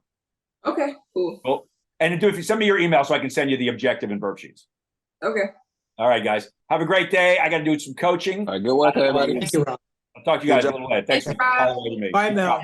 Bye, everybody. Bye, Anthony.